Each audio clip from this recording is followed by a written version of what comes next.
don't record it. Got it. Yeah, that's what I thought. I would. When I did it, I was like, this is why I'm really doing that. Yeah. So let's talk about that, because that's an important thing, right? So I don't know if Angela's aware, but there's been a few comments from guys that come in on these Zoom meetings that are unaware that they're being published on YouTube as a reference for basically for everybody in the group, so they can go and find them later, but also they're public. So anyone who's interested in Course in Miracles and whatever can sit and watch them and hopefully get some kind of insight into their own thing. But there's a few guys that have been saying that they're feeling that there's no anonymity in that or something. Well, they don't feel comfortable. Bottom line is it's just, one person in particular spoke it out, like, I don't want to be seen. And then someone else raised the question, which I was surprised, because I reached out to this other person about something else, about the little clips that I send out, and they were cool with that. But then I got a message saying, these go out to the public. I didn't realize that it was going out to the public. So maybe from that, I just made an assumption that they were uncomfortable. It just felt, why else say that unless you were uncomfortable about it being public?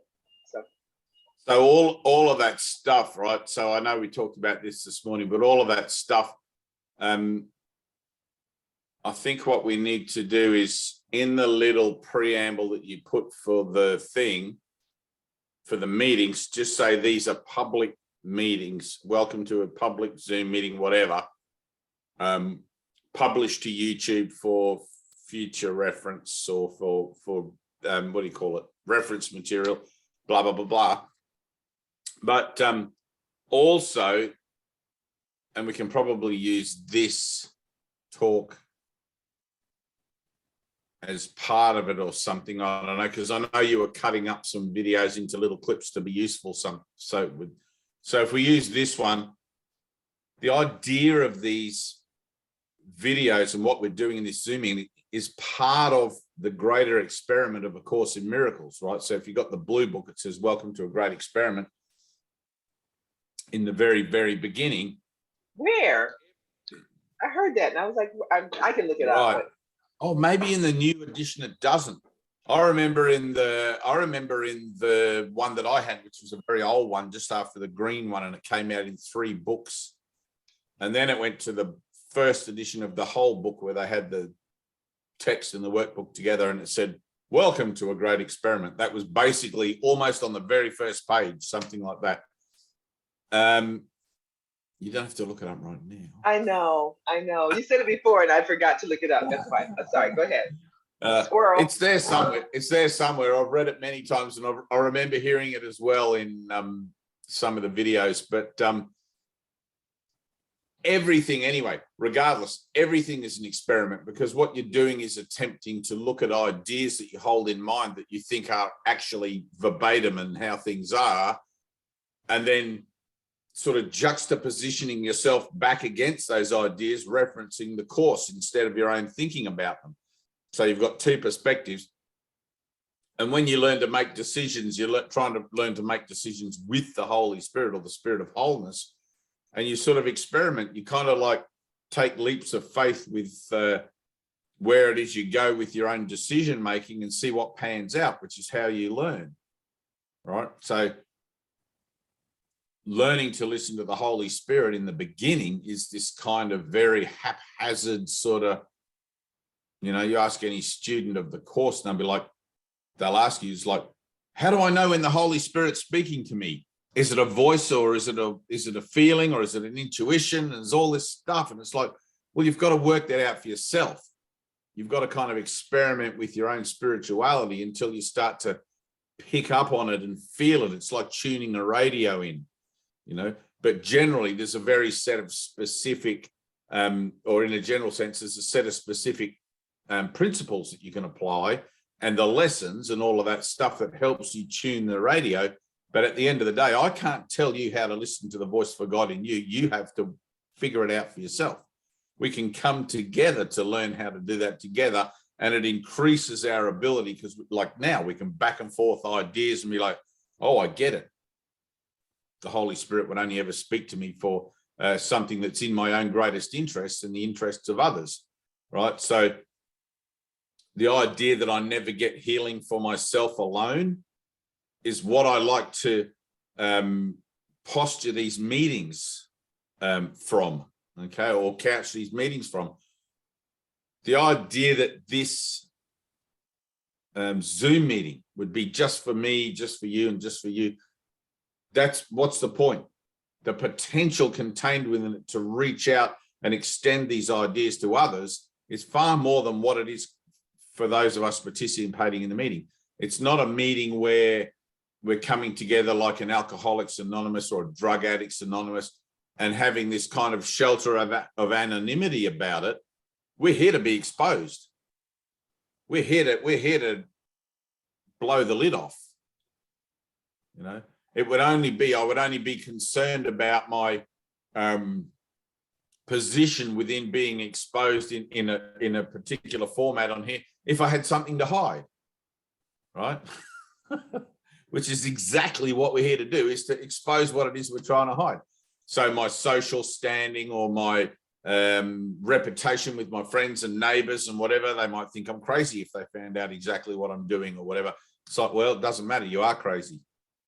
You got to keep your finger on your nose at all times. It's like, I don't want to be the crazy one in the family. I don't want to be the person in the street with all the cats, you know, like whatever. But it's like, what are you doing? When it first came up for me, that's exactly what, when it first came up for me, when that whole thing with us being recorded and or the cameras needing to be on, and it was making me cry. Well, you know, I was talking to you about it.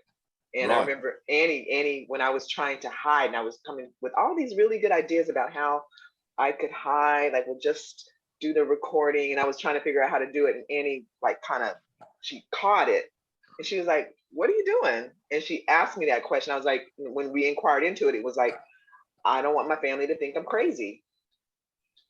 And she's like, well, what's wrong with that? And so we really went into that. It's like, I have to like confront that, and that has to be brought up for me to look at, right. That I'm right. trying to hold on to some sort of an image of Tina, which is not true. Anyway, didn't mean to interrupt. Exactly. And that's the whole thing. Like, this whole thing is to expose the attachment to the image, really. You know, we're learning to stay vigilant for the peace of God, which is our own sense of inner peace within our mind, which is that central place here and now. And everything else that distracts us out of that is what we're here to expose. And it gets really subtle. You can get that little kind of like, oh, you know, I didn't know I was doing that. You have lots of those moments where you think you're bippity bopping along on the top okay and everything, and then all of a sudden there's a bump in the road, and you're like, you try to recover from that bump in the road. It's like, hang on, there's no bump on the King's Highway. So it's like, what is that? You got to, you know, the slightest, Jesus says in the Course, the slightest little disturbance, you're in a peace, the tiniest of sighs, you know. It's like, nah, there you go, pothole. There's a bump on the road in the King's Highway. It's like, no, there isn't. It's in my mind. So all of these things that come up, I don't want to be, you know, like, it's funny because when we were talking about it briefly this morning, I had this idea. It's like, all right, well, you want guys to be able to enter in and feel comfortable until they get to a point where they realize that it's about exposing all of that stuff anyway, right? At first, it's like you come with all your lumps and bumps, and you come with your guilt and your false beliefs and everything, and it's like you're not sure what you're getting into. And by the time you realize that you're actually getting into a process of exposing your denial, it's kind of too late. What are you going to do? Just pretend you never heard that there is no world and go back to being in the world, you know, just doing the thing. And I had this funny thought. It's like, well, how can we let guys join in with this until they feel comfortable about exposing all their rubbish, you know, and thing. And I thought maybe we could all wear those little Groucho mask, nose and mustache, you know, and glasses. And then I realized what I was doing. It's like, nah, you can't do it like that. You can't, you know, it'd be so funny, wouldn't it? We'd all be here with those things, and we could change our names, just like Grumpy and, you know. We'd all have the same name. We'd all be Groucho. Yeah, we'd all be Groucho or Grouchy or what. So who's talking now? It's Groucho. Okay, Groucho. Yeah, Groucho Marx. So I'm going to get one. I don't even know if you can still get those things, but that would be funny. I kind of have one anyway. I have glasses and a mustache. And a big nose. But I saw that I was trying to accommodate for the denial, even in a humorous way. I was trying to accommodate for that which was being presented to me as a denial of the immediacy of being able to enter into an exposition of my falsity, right? So it's like there is no leading in period. There is no comfortable zone in this. As soon as you're in, you're in. You know, one of the things that I love about the course is it picks you up straight where you're at. It doesn't matter whether you've been treading a spiritual path for 50 years or for 1 year. As soon as you pick it up and you start reading it, boom, everything's exposed, like immediately. You can't not, you know, the false beliefs start to fall away like dominoes everywhere. They just sort of go, go, go. And there's not really any chance to get comfortable with it. You're kind of like thrown straight into the deep end, and you just have to keep going until you learn to swim. And I actually remember many times sitting in the meditation room, sort of in my mind as loud as I could. Why me, Lord? Why does this course come to me? Why can't someone else do this course for me? Well, you know, but everybody goes through that period. Yeah. Everyone goes through that, like, why has this book come to me? You know, it was so funny. It's like just the funniest thing, you know. I want the revelation, but I don't want the work. Exactly. I want the reward, but I don't want to have to do the forgiveness. It's like, oh, let me think about that. Maybe I can just do some of the lessons. And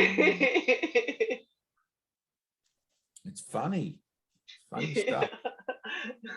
All the bargains I try to make in my own thinking about how I think my salvation could look, should look, you know, including whether I want to be exposed in a Zoom meeting. Like, of course I want to be exposed in a Zoom meeting. That's why I'm here. I want to find my blocks. I want to uncover my denial. That's the whole purpose of being in a Zoom meeting. And if that means being in a public forum where people I might know are going to go, what are you doing in a thing like that? And think that I'm crazy, so be it. Because that reflection is totally useful to me in bringing me to the next point of confrontation. And if I'm not making those confrontations with myself, because there's nothing out there going on, it's all going on in here. If I'm not making those confrontations with myself, I'm not really actually participating in my spiritual undoing. I'm just in some kind of spiritual comfort zone where I'm groovy because we're all spiritual now, you know. It's like, I don't want that. I want to find all my stuff. I want to find my junk and my denial and the blocks, like Jesus says, seek for the blocks and find them. I want to find them. Now, that's going to take whatever it takes. And like, having faced some of those blocks, a Zoom meeting is the least of my concerns. As you know, you've just been through 3 days of hell, right? Right? You wouldn't care less about a Zoom meeting in those 3 days of hell. It's like the furthest thing from your mind. It's like, what is this energy? It's like it's coming up, it's coming up, it's coming up. And you adjust to it and adjust to it and adjust to it. And in the moment you don't adjust to it, something else happens that's not of your own making, and boom, shanker, you have an experience or a holy instant, right? Now, that's going to come around again for you, and don't adjust to it. No matter if the doorbell rings, people ask you out to shuffle dance, or no, it doesn't matter what it is. Draw that circle in the desert and do not get out of it. Stay in it, right? When you're new at this, and even I'm still new at this, but when you're new at this, it's hard to actually go out and live a life and do shopping and everything when you realize that you've got emotionality coming up, all this stuff coming up, right?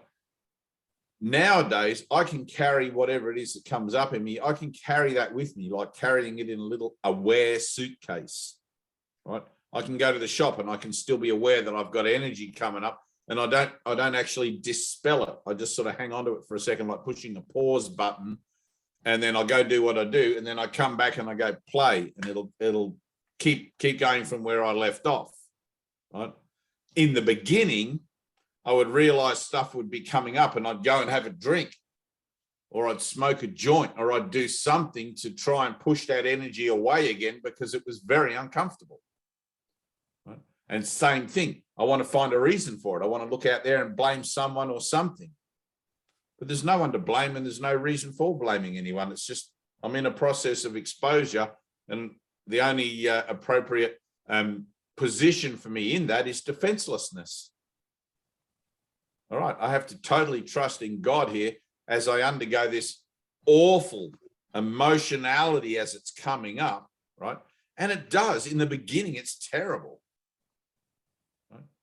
I mean, it's terrible now, but at least nowadays I'm facing the terrible stuff with a sense of adventure and a sense of cool, here's another challenge, or here's another crusade. You know, I'm not fearful of it anymore. I still don't like it. I still think it's terrible and horrible and awful and shit like that. But at least I know that all I have to do is be still, and it will pass. Right? This too shall pass.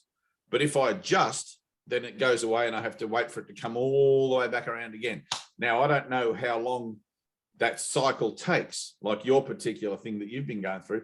I don't know what that was, the threshold moment of a cycle that could have been a 5-year cycle, a 20-year cycle, a weekly cycle. I have no clue, right? Well, I told you it felt like it was like every 2 days, like that was coming up, and then it was like you pushed, like you poked the bear, right? You know, and it was like I was like right on the. I gotta poke the bear. I gotta poke the bear. I know, but I mean, and I know, I know. You would never poke your own bear. No, it was horrible. It was horrible. It was horrible. But it felt like it was that same energy that I was telling you about last Wednesday, like every 2 days. Right. It was coming up. And then right when it was like, I was like a little bit of relief, and you went boom. It was like, oh man, seriously. It was like, are you kidding me? Oh, right, but it's horrible. Still there. It's still there, right? Mm. It'll show up in a different way. Okay. I feel like it's trying to. Ego, what the ego does is, and it's like you can use any story really. I could just put any story out there that you might have an association with, and you'll be able to go, oh, anything, you know, like even a little children's story where you make a house out of wooden blocks and stuff. You'd probably have done that as a child, right? You would have an association with it. You would have an association with within that story of a sibling taking the last block that you needed to complete your house, or losing some blocks so you can't finish making what it is. And that frustration, right? That frustration isn't the frustration that losing the blocks. It's the frustration of the situation you feel in your relationship with God. Mm-hmm, mm-hmm. Everything in the world is symbolic, all symbolic, right?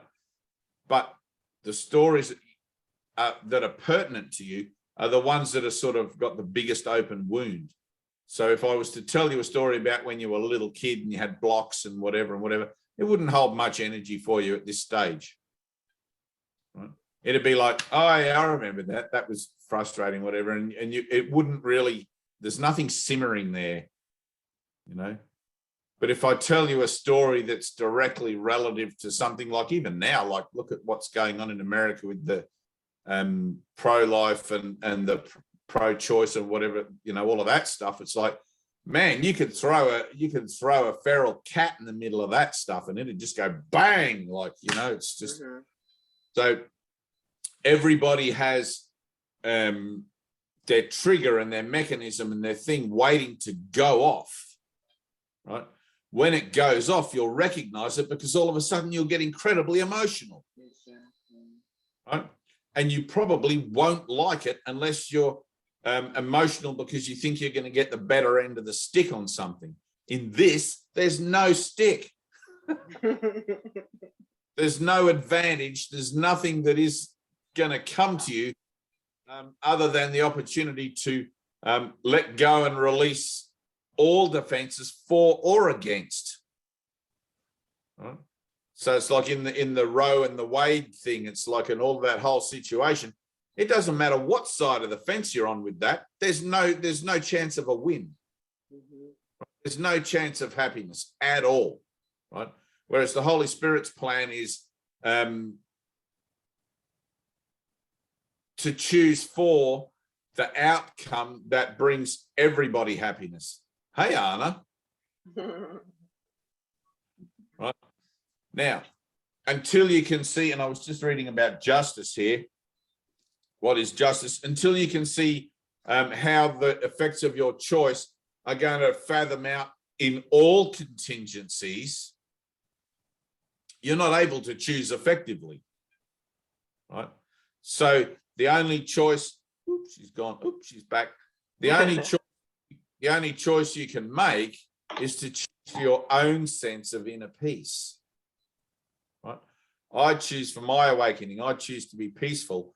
I'm withdrawing my, what would you call it? It's not really a mandate, but I'm withdrawing my desires to want to choose in the world for or against any of these things, right? And I'm going to let something else happen to fill that space that normally would have been filled by the effects of the choice I made. Okay, so I choose for this and this happens. I choose for that because cause and effect, right? Every choice has a result. So I'm choosing not for not making a decision about it based on those things. I'm choosing for God. I'm stepping back. I'm leaving the space empty, and I'm going to let something else happen that's, now that's not going to be understood by the world. Right. The world's going to say, well, that's just a cop-out, you don't want to choose. You don't want to take a side. And it's like, well, you can think that if you want. But I have made a choice and I have taken a side, and it's the side that serves everyone, even though you're not going to witness to that until you actually begin to join with me in that same frame of reference, wherein we're elevated from worldly choosing and allow the effects of our choosing to be experienced not out here, but in our mind, where we can join in a holy instant that happens when we leave that blank. All right. To leave that blank effectively, or to leave that place blank effectively, takes practice, because the world is incredibly distracting, incredibly powerful, and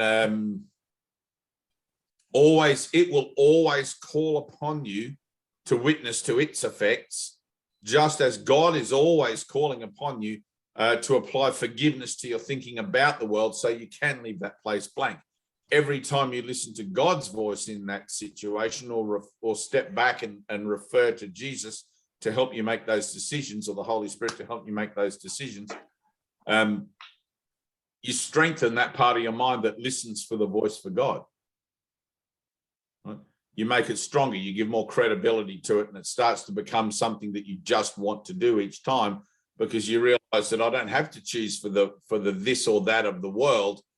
I don't care what anyone says about I'm just copping out, or I'm not wanting to make a decision about it. It's like, you're right, I don't want to make a decision about it. Why would I? Because I see that the only real effect of making a decision about either one of those things is that I keep myself in the loop of making decisions out here. Yeah. Right? I'm here for enlightenment. I'm not here to decide how the world should be. That's the last thing I'm here to do. I'm here pursuing my enlightenment, which is my escape from time and space in its entirety, right? Along with that, I'll bring with me as many as I can, or plant as many seeds as I can along the way to those who have ears to hear. Now, I'm always telling you guys, don't adjust to your pain. Don't adjust to it. Draw your circle, sit in it, go to the bottom. I don't care if you blame me for feeling your pain. I don't care if you want to project onto me. And it's like, that's got nothing to do with me. I know it, right? It doesn't matter at all. You're always going to want to blame someone, right? What does it matter who you blame? You're still going to get the results of your own thinking. And eventually you're just going to go, you're going to come around to reason. You're going to go, well, there's no point in blaming anyone. It's like, well, exactly. And that's really frustrating, because you just keep of course looking, it is. and like, I can't, like, oh man, I kept wanting to. It's like, I can't, and then I would come up with a different like way to do it, and I would try and I couldn't. Yeah, it's like, oh, but maybe this, and then that would feel. There are no answers in your pointy little brain. Oh God. None. Oh, but then then you just have to be there. So there is no love amongst those ideas that are bubbling around, right? The love in you comes from the kingdom of heaven, which is beyond all those thinking, beyond all those ideas, beyond all that trying to figure it out, right? In an admission of total responsibility, and a willingness to forgive. Not forgive me or whoever seems to be the catalyst for whatever the thing. Forgive yourself, thinking that the world is real and you're a body. Exactly. Oh, and that's not an idea of forgiving with an idea of guilt implied. There's no guilt implied, but there is an implication of total responsibility. Which is so frustrating. Of course, you don't want to be responsible for love. That would mean you have to love yourself completely. God. But it's like those stories like slide in there, and for a minute you just kind of like. Of course they do. I'm just like, yeah. Of course they do. Why is it? And it's like, oh, but wait a minute. Okay, there I'm going again. I can't do that. Right. Oh man, I just gotta sit here. But if they slide in there, if you react, if you're triggered by any story, don't adjust to it. Sit in it. No. See how deep it goes. Right? It's easy to go, oh, I'm triggered, I'll let that go. And it's like, well, that's cool. You can let that go. And it's like, really, that's what you are doing. You're just letting it go. But let's own it first. Right? There's no point letting it go if you're still thinking it's something out there to let go. Because that's not really letting it go. You can only really let it go once you've taken responsibility for it. Right?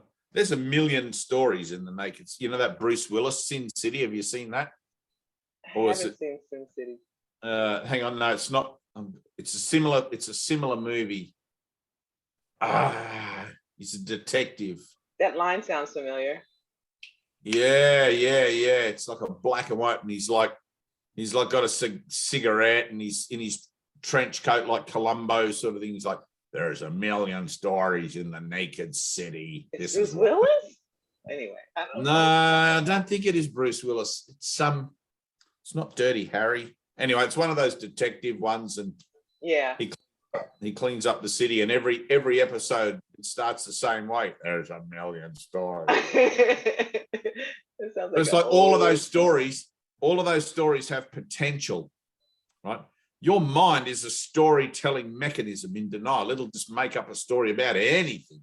In Australia, we have a saying that Australians will bet on two flies climbing up a wall, which one will get to the top. But we'll make up any kind of thing, anything that distracts us, we'll bloody look at it and make up, oh yeah, that, give it a meaning, and boom, boom, boom, boom, boom. It's like, that's the same with every single conscious association on the planet.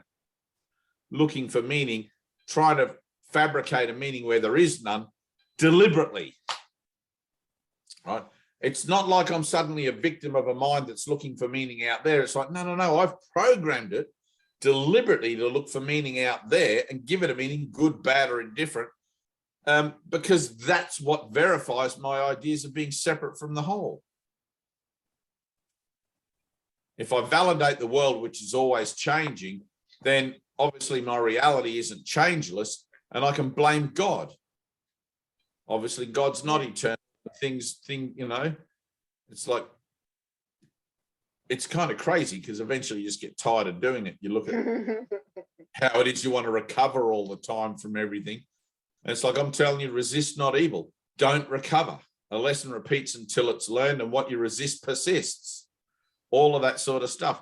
It'll come around again, right?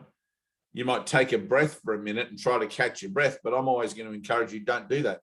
Draw your circle and sit in it. Just get straight back into it and just sit there with that trigger and make sure it's done. As uncomfortable as that's going to be. What else are you going to do?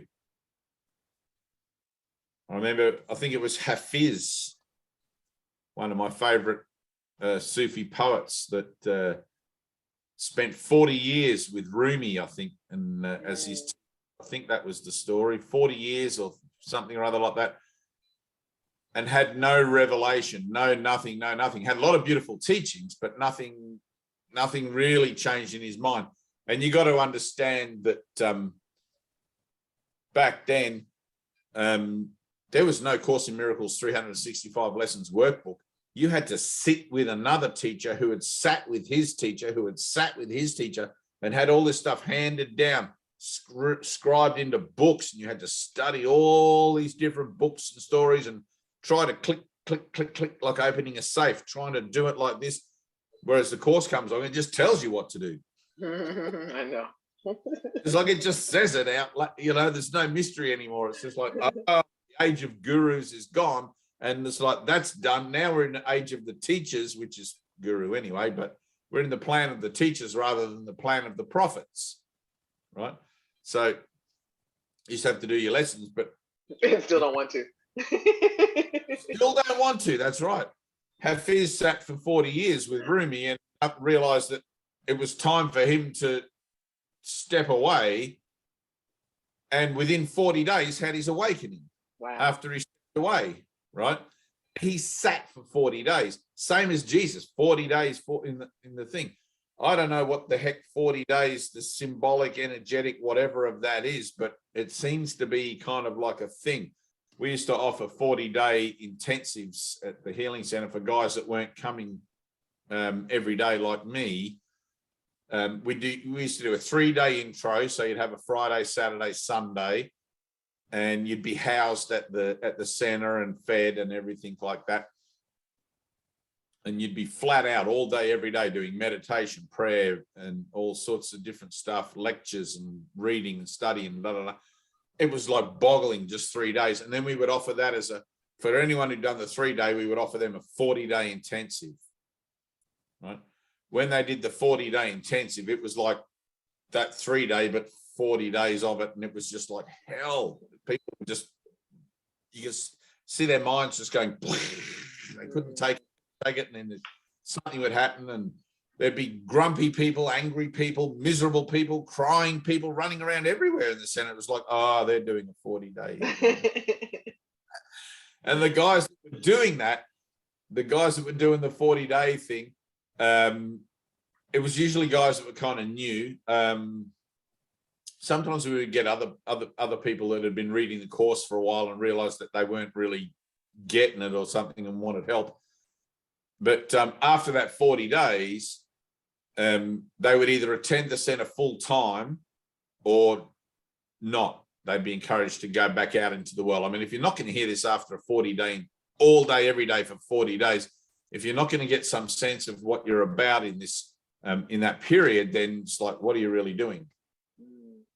You know, like it's intense, like it's really, really intense. So, you know, in this idea of our Zoom meetings, it's got to hold that intensity as well, right? You don't want to give their time for your ego to recover every time there's a shift. Okay? You got to stay on top of it because the ego will just build a better defense using whatever it is you've learned so far to manifest in a new face of I'm okay and not really actually have sat in and dealt with the issue of those elements of denial that are coming up, right? Which is why I'm always telling you guys, don't adjust, don't adjust, don't adjust. Feel the pain, let it be there. It's only got the meaning you've given it anyway, right? Try to be objective, step back from it and go, oh, I'm feeling something I don't like. All right, let me have a look at that. As soon as you're objective with it, it no longer really affects you. It's like you're watching a movie rather than being in the movie, right? So step back from it, look at it in your own mind. It's like, oh, I see, I've got all this hatred and dark and blah, blah, blah, blah, all this stuff coming up. All right, now let me sit in that. Let me just sit with it for a minute until the tip of the iceberg and I can look down, I can see the whole iceberg under the water, right? Then I can own it. Then I can give it to God for healing, okay? It's not necessary particularly that you look at the whole iceberg, but it is necessary that you be willing to admit that there's probably more to it than you can actually understand, because it goes, well, it goes without saying really that even the tip of the iceberg represents the entirety of denial, represents the entirety of the schism of separation which you find yourself in. Any tip of the iceberg, it doesn't matter what it is, even the slightest little sigh, Jesus says, right? If you are totally honest with the slightest little sigh, right, that sigh represents separation, represents fear, right? It's like a snake. You can grab it just by the tail, the very, very tip of the tail. Grab that fear, right? You've got the whole snake. You hear that? Right. Now, if you had the choice to grab the head or the tail, you'd probably prefer to grab the tail. It's like the least dangerous end of the snake. You're still holding the snake, right? I'm always going to encourage you guys just to go for the head, right? Get the whole chunk of it. Let's just get it done, right? But who the hell wants to be sitting here in Zoom meetings for too long, you know? But like, if you got the tail, you can offer that tail. It's like, oh God, I don't know if this is a little snake or a big snake, but it's a snake. It represents, yeah, right?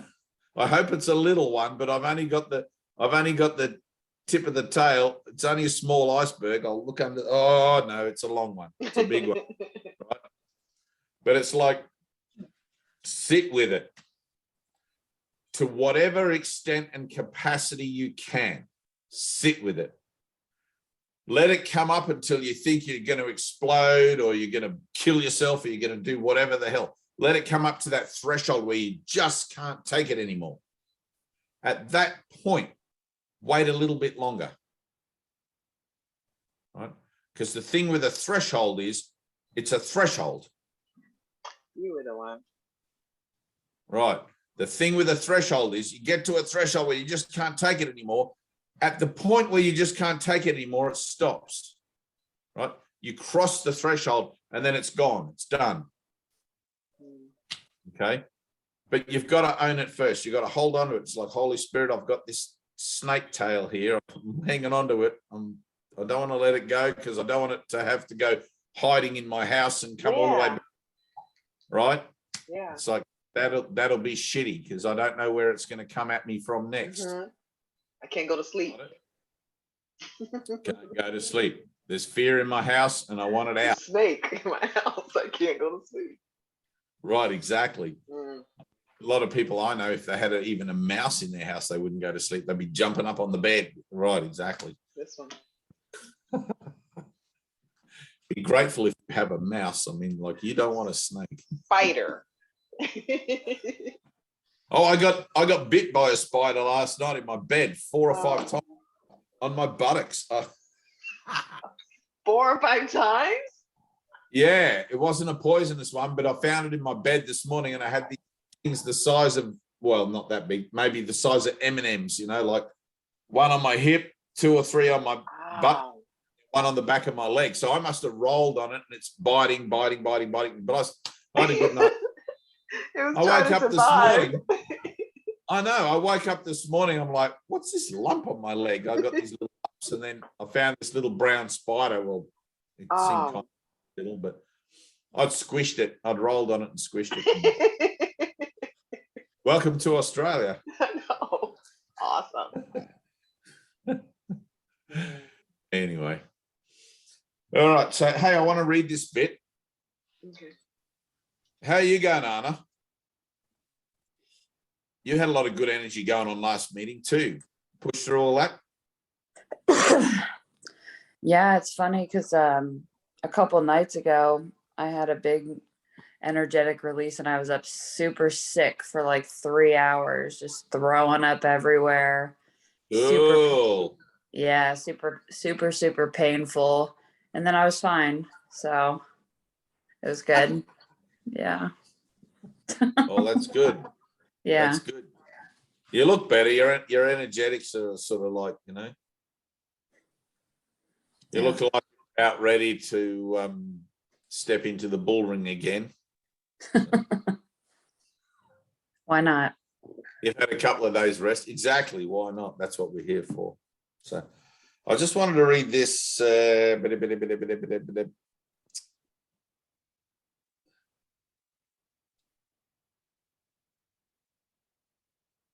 All right. So this is about what is justice. I'm just going to read this down to this bit, okay?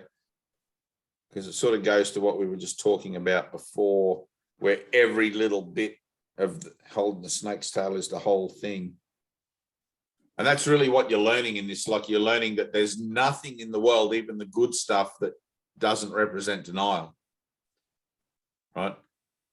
The best stuff in the world that you think, oh, well, how can that be the denial of God? Because people are in church, or people are in a group meeting and they're talking about God, whatever. It's like, well, the best things in the world here is only still lipstick on a skeleton, right? The whole purpose of everything that we're doing here is to bring about a state of mind where Jesus calls it in the Course revelation readiness, right? Where you're ready for a revelation. Now, a revelation is not of the world. It's divine. It's like Moses in the burning bush, or, Jesus going up with Simon and Peter and seeing Moses and Elijah on the mountain and having a conversation, all of these sorts of things. A revelation is something that is divine and not rooted in temporal ordered concerns. Right? It's always something that's going to be beneficial to you, always something that you're going to be able to transpose onto your thinking so that it brings a blessing to your life and a blessing to the lives of others that you think about and interact with. But it has nothing to do with the way that it's sought out or seen in the world, if that makes sense. Right. So it's just a state of mind. Revelation readiness or miracle mindedness, it's the same sort of thing. Miracle mindedness is basically living in faith. Okay. You're miracle minded, you're living in faith.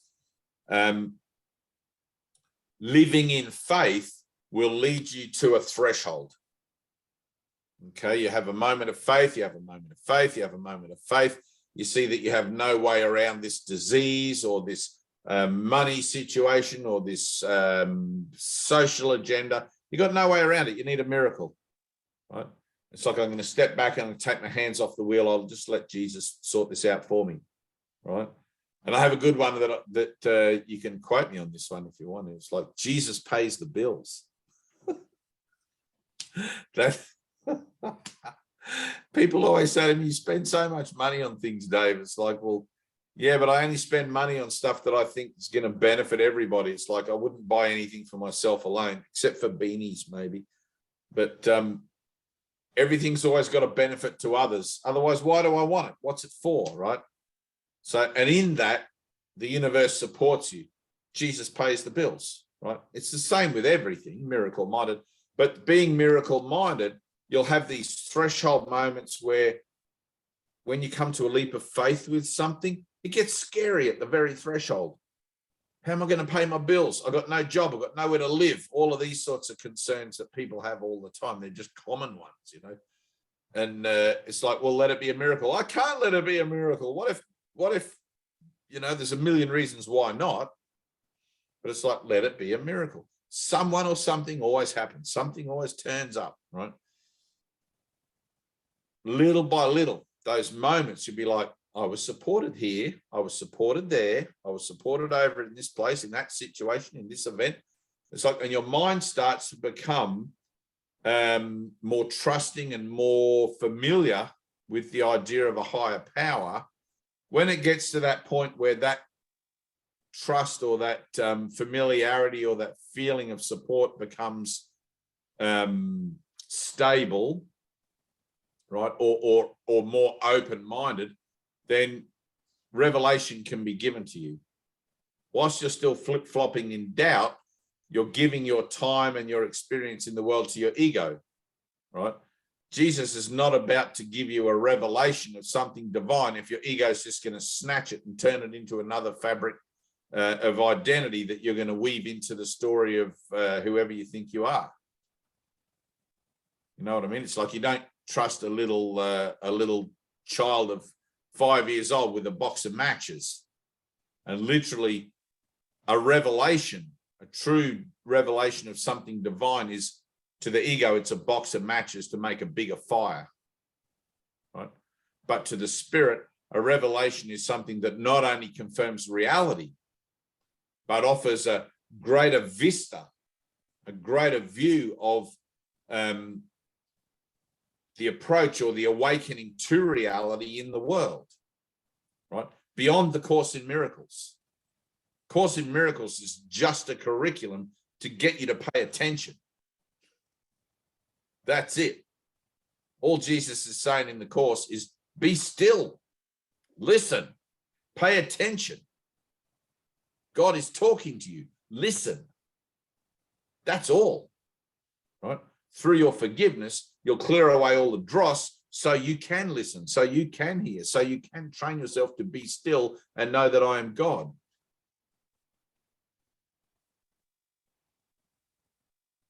Not I mean, I am, but so are you. But in the biblical sense, be still and know that I'm God, right? When your mind is able to do that, then you're becoming revelation ready. More can be given to you, more can be added. Okay. The whole purpose of this is to bring you to a point where there is nothing in the world that can determine your thought process or your decision making, that you're completely dependent upon God, bringing your mind to a singular state of beingness, where you walk in the world but not of it completely. In that, your singular state aligns with the singular state of God. Alpha and Omega come here and boom, you go vertical. Right? Everything shifts. Everything shifts. The whole of your consciousness just goes whoop, gone. It's like changing the channel on a TV and you'll find yourself back in eternity or back wherever it is that Jesus is directing your revelation to make you aware of. Okay. And that'll be whatever's in the greatest interest of the sonship, not your greatest interest, which will also be in your interest, but it's not for you alone. Which is why in these Zoom meetings, these are not for you guys alone. These are not for me alone. We might have some immediate benefit of it in helping us to come together and remember and our purpose and everything. Which in this world you need that reminding again and again and again. Because it's so easy to walk out your front door and then a whole day goes by and you're like, I forgot to be miracle-minded today, or I forgot to give my day to God. There's always this absence, right? The ego corrupts everything. Even my own best efforts are not enough. I need to learn to become miracle-minded, dependent on God in every moment, all the time. Right? So learning to let go of external dependencies helps me to do that. Right. So one of the things that I like in this is that it explains, and I'm going to read 10 minutes ago, I said I'm going to read it, but I'll get to it, is that it explains the nature of why it is that you need to have that ever-expanding vista, right? It's not enough to simply sit here with the Course and go, oh, I'm okay now, I've got the Course.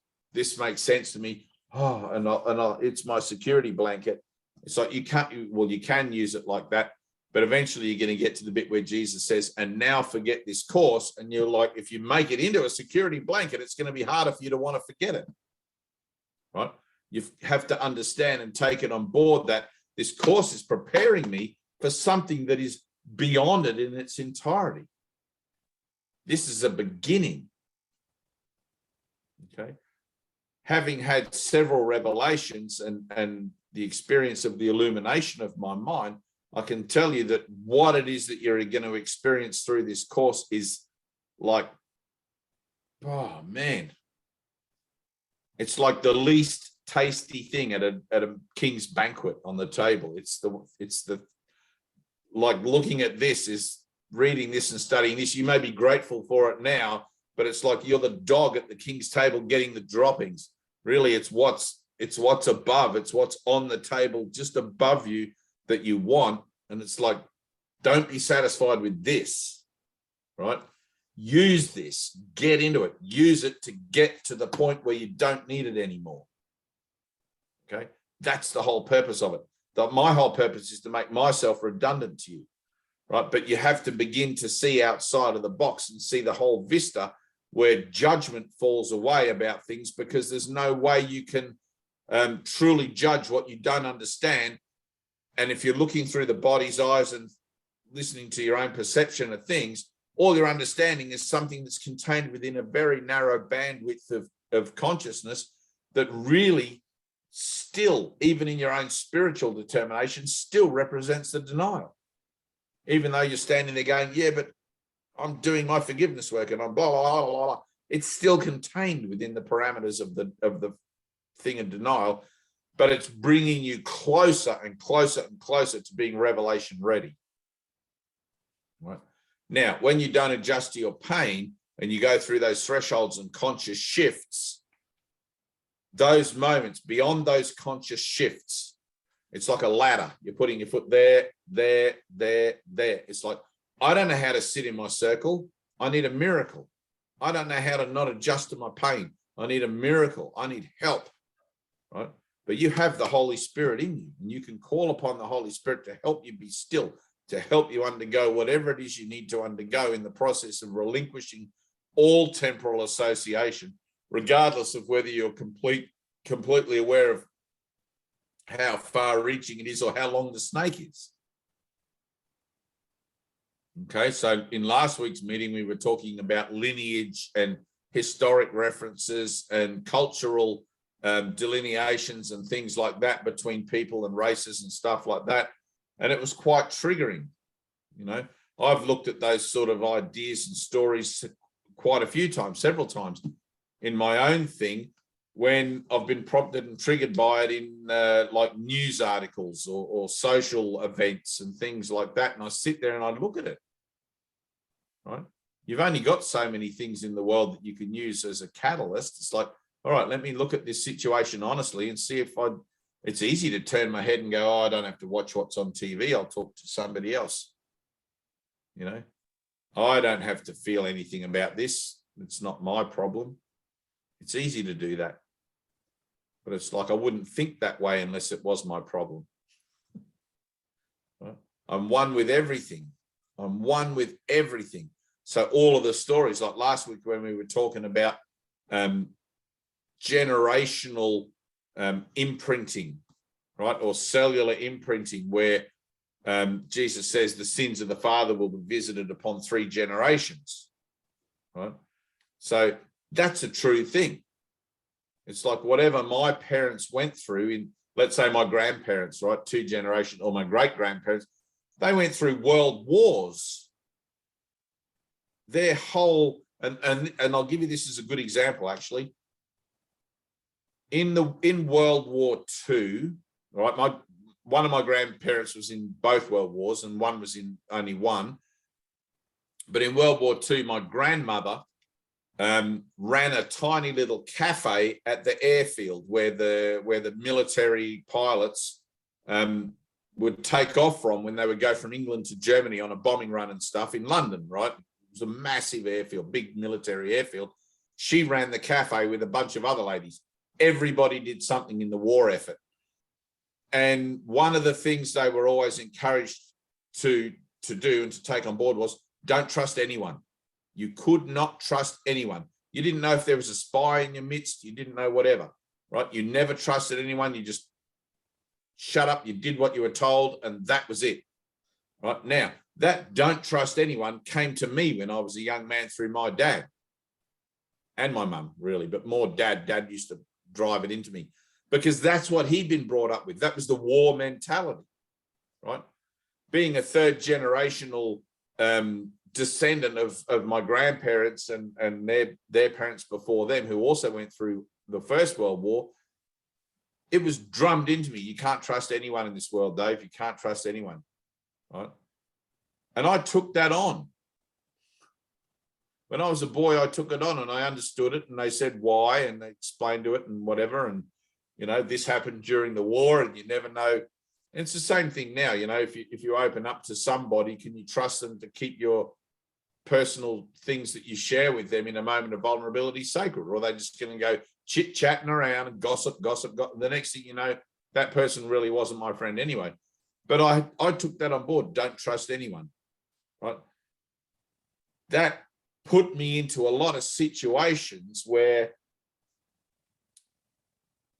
I restricted myself consciously and perhaps subconsciously, restricted myself from allowing a give of myself into a situation.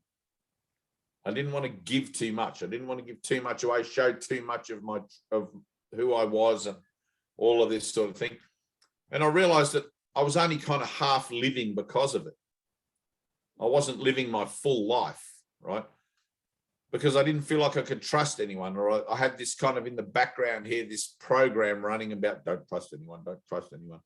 And it kind of governed a lot of stuff that I did. And it took for me, I actually about 2 years ago, I went to my dad. He's at 84 now, and I feel kind of bad for doing this, but I had to get it off my chest. I said to him, Dad, I said, I remember you telling me many times not to trust anyone when I was a young man, and it really fucked me up. That's the only way I could put it to. I couldn't think of a more gracious way to say it. And I said, you taught me a lot of really good stuff, but that one really fucked me up. It messed with my head, and I didn't even realize how much until I found A Course in Miracles and a whole bunch of stuff. And I said, but I understand why you taught me, because that's how you were taught, and blah, blah, blah, blah, blah. And it was a wartime thing, that's where it all stemmed from. So when we did out, and Dad and I had a healing over it, it was kind of like, it wasn't a major like father-son healing moment. It was just like, oh, one of those sort of ones. But when I telling you guys last week about generational stuff, I mean, some of those triggers are deep. Some of those are grabbing the head of the snake, right? Don't turn away. Grab the head of the snake if that's what's presented. Just grab it, right? And have faith. I think there's a line in the Bible where it says those who have faith can pick up snakes or something, even in the Old Testament. Deuteronomy or something. I'm not going there. That's all the names, isn't it? But anyway, I'm going to get to reading this.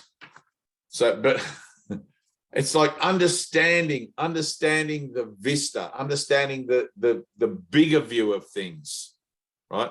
We tend to think of ourselves as, I'm Dave, this is my job, this is my family, this is my house. And that's about as far as we go really in any particular given day.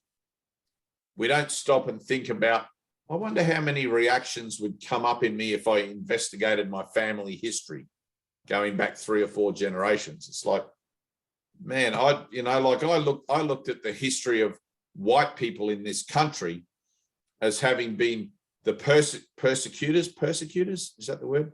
Perpetrators, persecutors of a heinous freaking action against the traditional landowners here, the same exactly as white people, my ancestors, did in America, and God knows how many other countries with the native Indian populations there, like predominantly Dutch, English, and French, but then I also look at how they were taught, right, as a defense. They were quite a peaceful people until the Vikings came and slaughtered them all for their land and just took the land.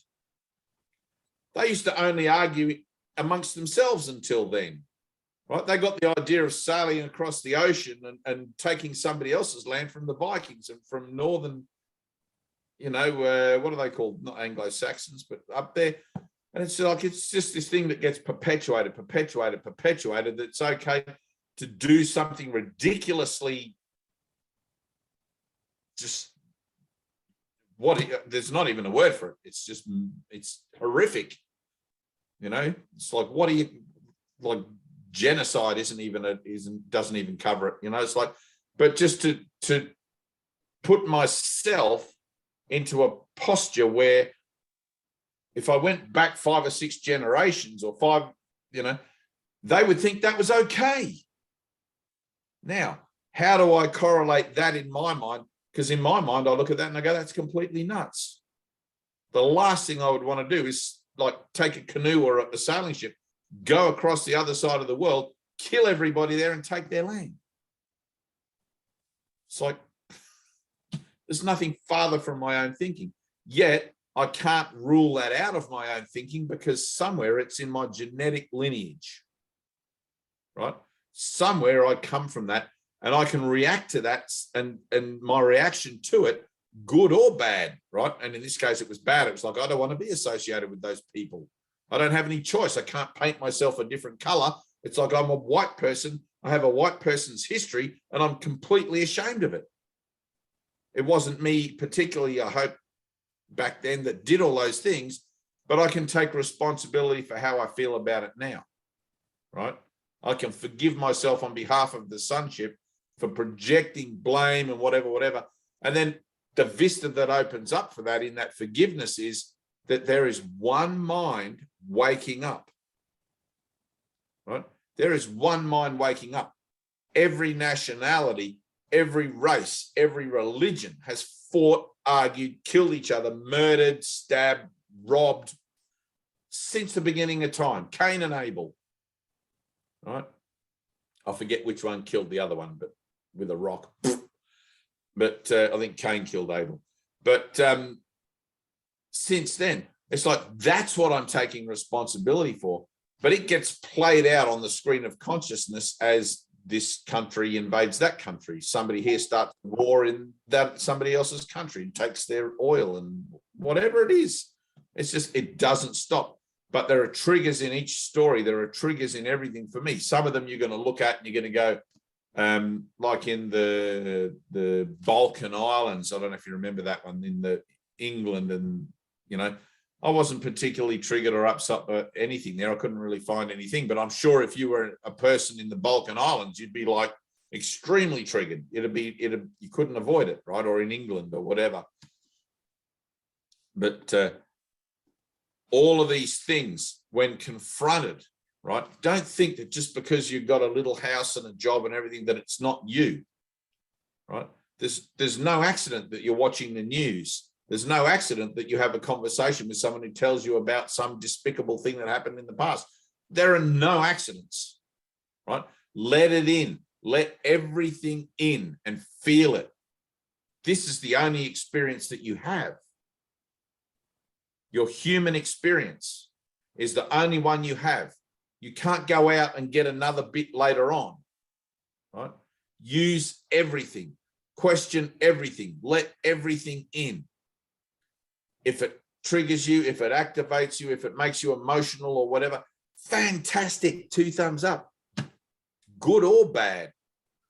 If you get excited about it, and you know, it's like, I still know people around here that like have a completely bigoted, racist view on things. And it's like, there's no point even arguing with them.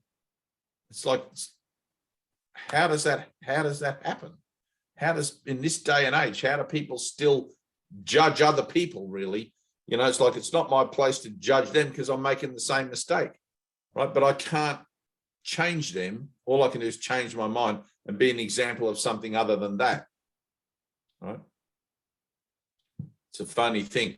But every time you do that, every time you're willing to let something in, every time you're willing to sit in it and heal it, go right to the bottom of it, a whole bunch of stuff gets snipped out of your own human script, let's say, and something else can happen.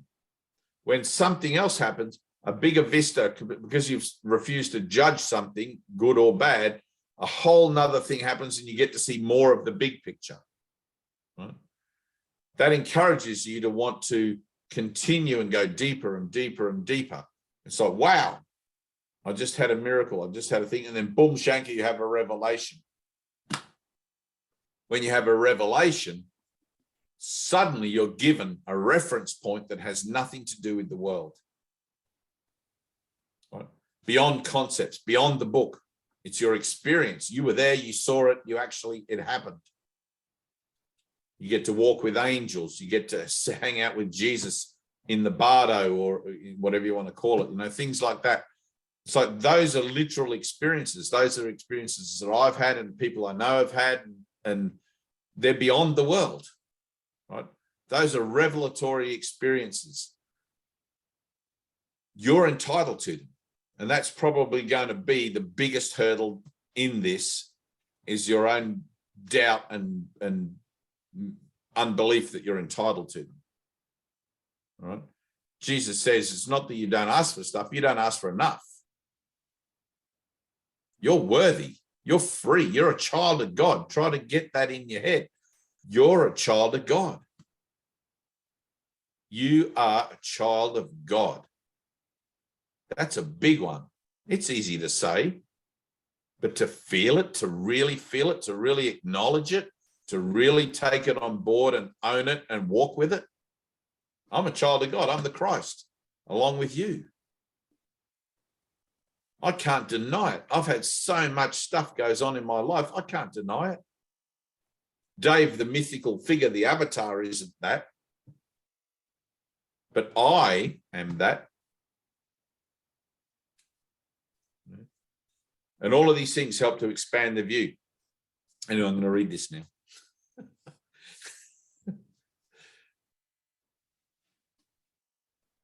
What is justice? Justice is the divine correction for injustice. Injustice is the basis for all the judgments of the world. Ready? Injustice is the basis for all the judgments of the world. That's shattering. That's earth-shattering. Injustice is the basis for all the judgments of the world. There's not one judgment I can make in this world about anything temporal that isn't rooted in injustice. Right? It's a conscious choice to be unjust. So, ooh, that's a biggie. Justice corrects the interpretations to which injustice gives rise and cancels them out. Neither justice nor injustice exists in heaven, for error is impossible and correction meaningless. In this world, however, forgiveness depends on justice, since all attack can only be unjust. Justice is the Holy Spirit's verdict upon the world. Except in his judgment, justice is impossible, for no one in the world is capable of making, ready, listen to this, for no one in the world is capable of making only just interpretations and laying all injustices aside. No one, not even yours truly. If God's Son were fairly judged, there would be no need for salvation. The thought of separation would have been forever inconceivable. Justice, like its opposite, is an interpretation. It is, however, the one interpretation that leads to truth. This becomes possible because whilst it is not true in itself, justice includes nothing that opposes truth. Right? Justice includes nothing that opposes truth. If you could get the judges in any court in the land to read just this page, it would change the nature of, like this one page. There is no inherent conflict between justice and truth. One is but the first small step in the direction of the other. The path becomes quite different as one goes along. Nor could all the magnificence, ready? Listen to this, is exactly what we're talking about. Nor could all the magnificence, the grandeur of the scene, and the enormous opening vistas that rise to meet one as he travels on be foretold from the outset. All right, I'll read that again. The path becomes quite different as one goes along, right? You've probably already started to notice that it shifts and changes, right? The path becomes quite different as one goes along. Nor could all the magnificence, the grandeur of the scene, and the enormous opening vistas, enormous is it's beyond enormous, that rise to meet one as he travels on be foretold from the outset. Okay, you can't understand what's ahead of you just by reading A Course in Miracles. It's impossible. It's experience. It's got to be experienced. You can't know what it's like to stand on the top of Mount Everest until you actually climb it. You can look at all the pictures, you can read all the books, you can talk to all the other people that have done it, but you can't know it until you do it. You don't know what the view is like from up there.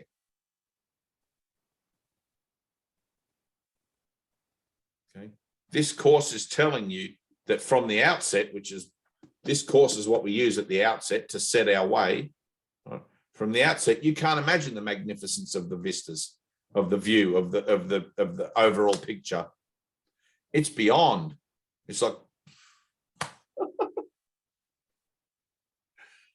I'm feeling it now, but it's like, man, I remember having a moment where I realized just how expansive the rescue effort is to get us out of this freaking dimension. It's like we've fallen down a crack in eternity into this dreamscape realm that has no bearing on our reality. And Jesus is looking down the crack going, oh, I see you guys down there. We got to get you out. What are you doing down there? You know, it's like, you know, you ever see those things like in Mexico when the kid falls down the well and there's like 500 people trying to dig him out in an excavator, and like it's a huge effort to get one kid out, you know, in a country where life is cheap, but that one kid, you know, it's like that musters hope and joy and everything, right? This is millions, billions, infinite realms of like realms, dimensions, everything. Every action of every level of creative reality that is encompassed in the journey of the soul. Like people say, oh, we're going from third dimension to fifth to ninth, whatever. All of that's well and good. But all of those dimensions serve this. All of them. You are the most important thing in all of eternity. You.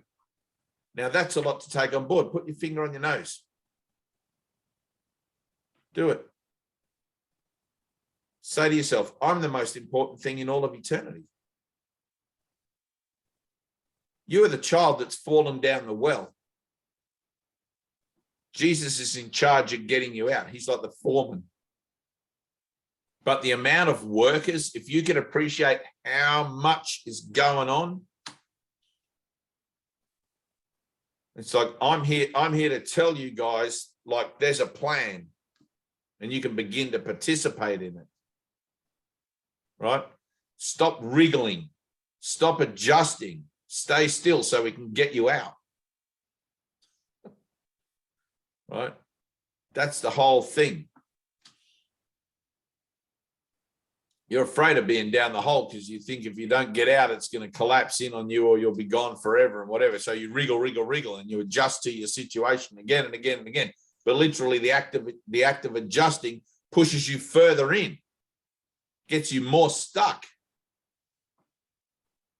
Be still, face your fears of being stuck and allow yourself to be rescued. That's the confrontation. This course is either active in you as that, or you're not doing it properly. Right? And it's not that you can't really do it properly, but you're not really giving it the full focus that, you know, it's like I know people that have read this for 20 years and nothing's happened to them.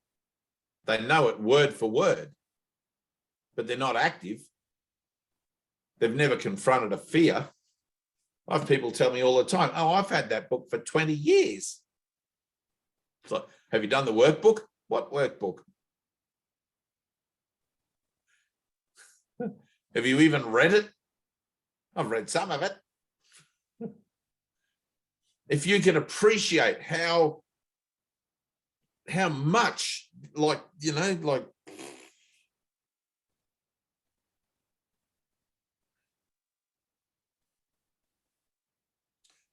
nor could all the magnificence, the grandeur of the scene, and the enormous opening vistas that rise to meet one as he travels on be foretold from the outset.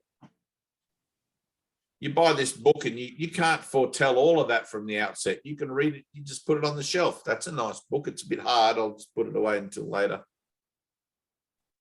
You know, it's like, man, just make the effort, you know, make the effort, take the step. It doesn't matter if you don't understand it. Your step will be supported. Your step will be supported. Your understanding is not required. It's a leap of faith. You can't understand a leap of faith. That's why it's a leap of faith. It's not a leap of, oh, I get it. It's a leap of faith because you don't get it. You can't get it. It's impossible to get it. Faith implies divinity, and divinity is the thing that you've denied.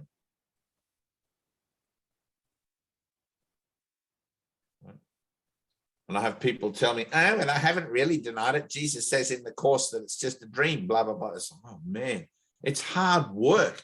It's hard work. It's like you get guys that pick this book up and they're like, the amount of arguments I've had, and all you can do is come back and all you can say is, have you had an experience? You know, if you have, then there's nothing to talk about. If you haven't, then do the lessons. You know, once you begin to have an experience, it's like, that's the whole point of this. It's just the hardest thing to get you to stay still, to get you to stay in the circle and don't adjust. You only have to do it once totally, and it's done.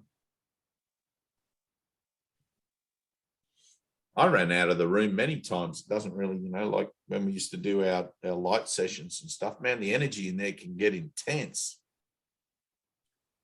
You know, it's just like the intensity of confronting, you know, when you're a kid and you do something wrong and you know your parents are going to catch you. You know that there's no way in hell they're not going to notice what you've done and you don't know how to fix it, right? That energy of just that impending doom, right? Exactly, right? It's funny stuff. Stay still in that. You cut off your brother's hair while he was asleep on one side of his head, made this big chunk. He hasn't discovered it yet, but when he next looks in the mirror, he's going to be like, what the hell? All hell's going to break loose. And you know it. And you live in the trepidation and fear of that moment of occurrence because you've already projected onto it what could possibly happen. He's going to go and tell the parents, and then you're going to get a spanking and, you know, all of that. So anyway, don't adjust, don't adjust, don't adjust. That's going to be my mantra. Do not adjust. See these beads, everyone, do not adjust. Do not adjust. Do not adjust. But it takes a minute. It takes some mind training. It takes 365 lessons to get you into the field of focus where you realize what it is you're doing in your own mind so you can make a decision not to do that again. It's like an alcoholic. Every time I drink, something bad happens. Well, let me not drink. But it's like in the moment where you start drinking, you forget that you made a decision not to drink before. And rather than put the drink down, you tell yourself, next time, next time, next time. And so the cycle goes on and on and on. It's like, all right, let me deal with it now. The only time I can deal with anything is now, here and now. Oh, let me finish reading this a little bit. It gets better. Yet even these, foretold from the outset, yet even these whose splendor reaches indescribable heights as one proceeds, fall short indeed of all that waits when the pathway ceases and time ends with it. I got a phone call. That's weird. Hang on.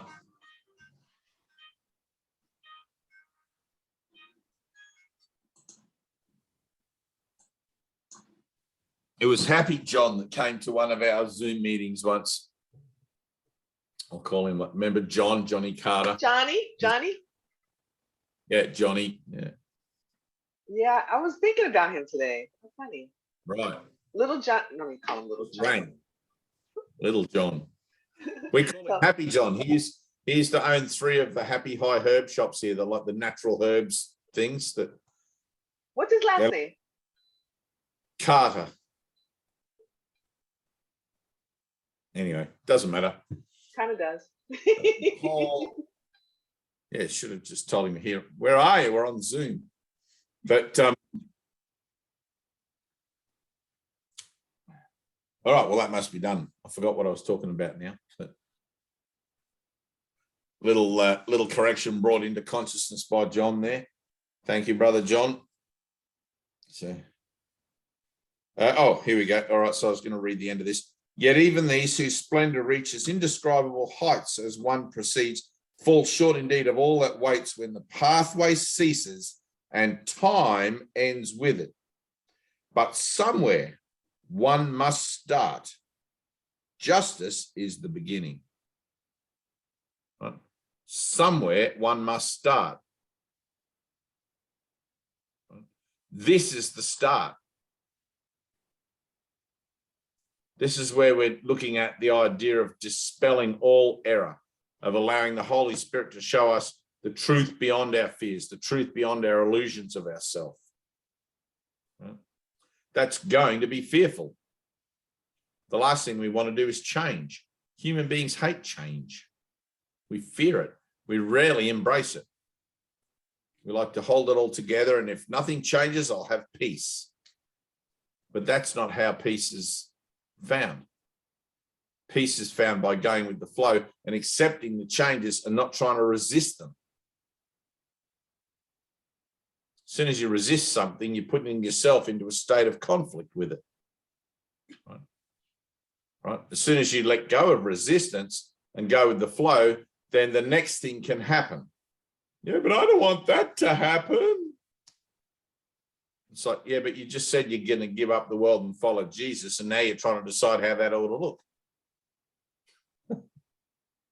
You'll be led very specifically. When you give up the world, right, you will be led very specifically into situations and events that contain opportunities for forgiveness. If it was up to you, you'd never forgive anything. You just hang on to it all here and tell yourself you're okay about everything. I'm all right. Those people are all screwed up over there, but I'm okay. Those people are reflections of something you don't want to look at in yourself.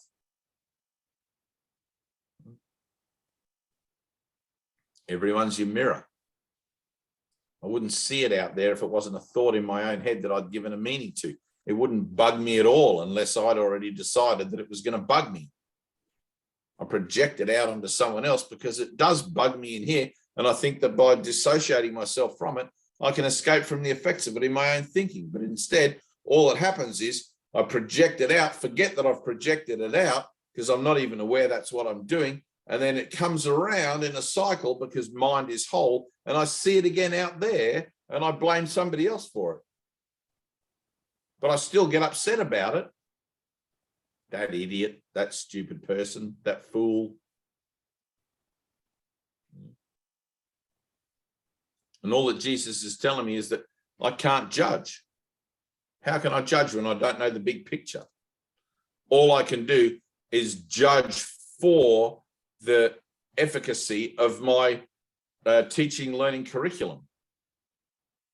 Right? I'm learning to use my judgments to support my efforts in forgiveness, which will release me from the necessity from judgment entirely. You can't just suddenly stand up and go, I'm never going to judge again. That doesn't happen. You judge everything every day. Am I going to wear the yellow beanie or the red beanie? That's a judgment. I'm using my judgment to decide for a temporal association based on what it is I think I prefer. Something as seemingly innocuous as a beanie is just as much, am I going to invade Russia or am I going to invade China? It's the same decision.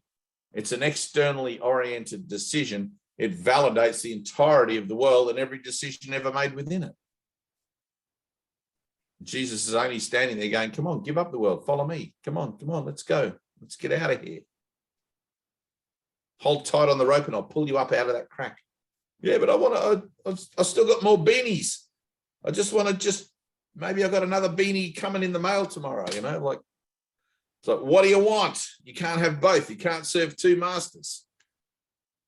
You want to stay down there in that stinking little hole in Mexico, or you want to come out where the vista is so amazing you can't even imagine how amazing it is, you know?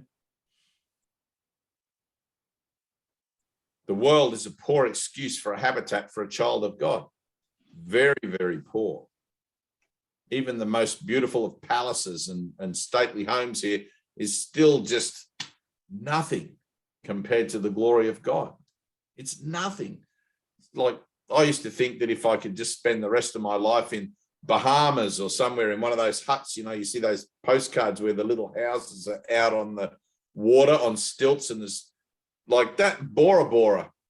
To me, that's like, wow, that's really beautiful. Look at that. I could live in a postcard forever. And it's like, you get there and you'd fuck it up with your pointy little brain. I guarantee it. You'd be bored in 3 days. So now what am I going to do? It's a long way to the shop. I've got to walk all the way back down. You'd find reasons to be pissed off about your situation, even though at one point you would have said, this is the best option for the situation I'm in. You know, familiarity breeds contempt. There's nothing in the world that's going to fulfill you. You're not looking for something in the world for an idea of being fulfilled. You're actually consciously deciding for things out in the world so you can remain in the state of unfulfillment. I'll just find the right partner, the right person, and then I'll feel fulfilled. That's what you tell yourself, but that's not really why you're looking for the right partner, the right person. You're looking for the right partner and the right person out there so you can stay in this state of conflict. Jesus knows that that's what you're doing, and he jumps in there with the Course in Miracles and goes, all right, well, I see you're going to do that anyway, so let's apply these principles to that thing that you insist on doing, and let's make that relationship into a holy relationship where suddenly you see that there's no purpose to it other than as a catalyst for forgiveness so we can get you out of the goddamn hole. You know, but you think there's something shiny at the bottom of the hole. You keep looking in the hole. It's like, well, hang on, don't pull me up just yet, because there might just be one more relationship or one more thing here that's going to make me feel good. Just one more crack. I'll give it one more go. You know, it's never going to fulfill you. The only thing that will fulfill you is within. The kingdom of heaven is within. There's nothing out there.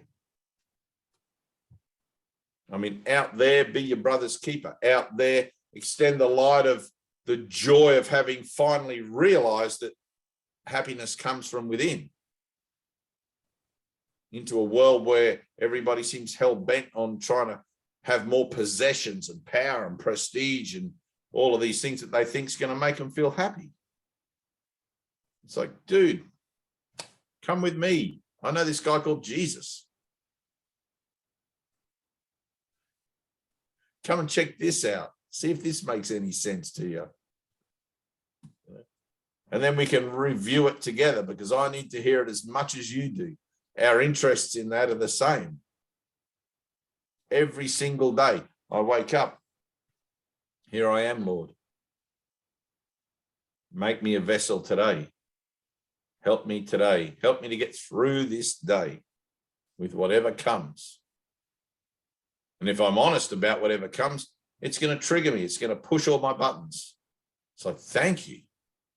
Thanks for pushing my buttons. I'm learning to be grateful. Wow, thank you. Thank you for showing me that there's still a bit of that snake in me, that I'm still stuck down the hole there somewhere. There's no point walking around all day completely ignorant of my denial. I want someone to be in my face, confronting me or some situation so that I can get this done. You know, let's be about it. I'm here about my Father's business. It's like, I don't want to be a slacker. I'm not here to be spiritual and be nice about things. It's like, man, I'm like, drop me in the deep end. I'm entitled to miracles, so there's nothing to worry about.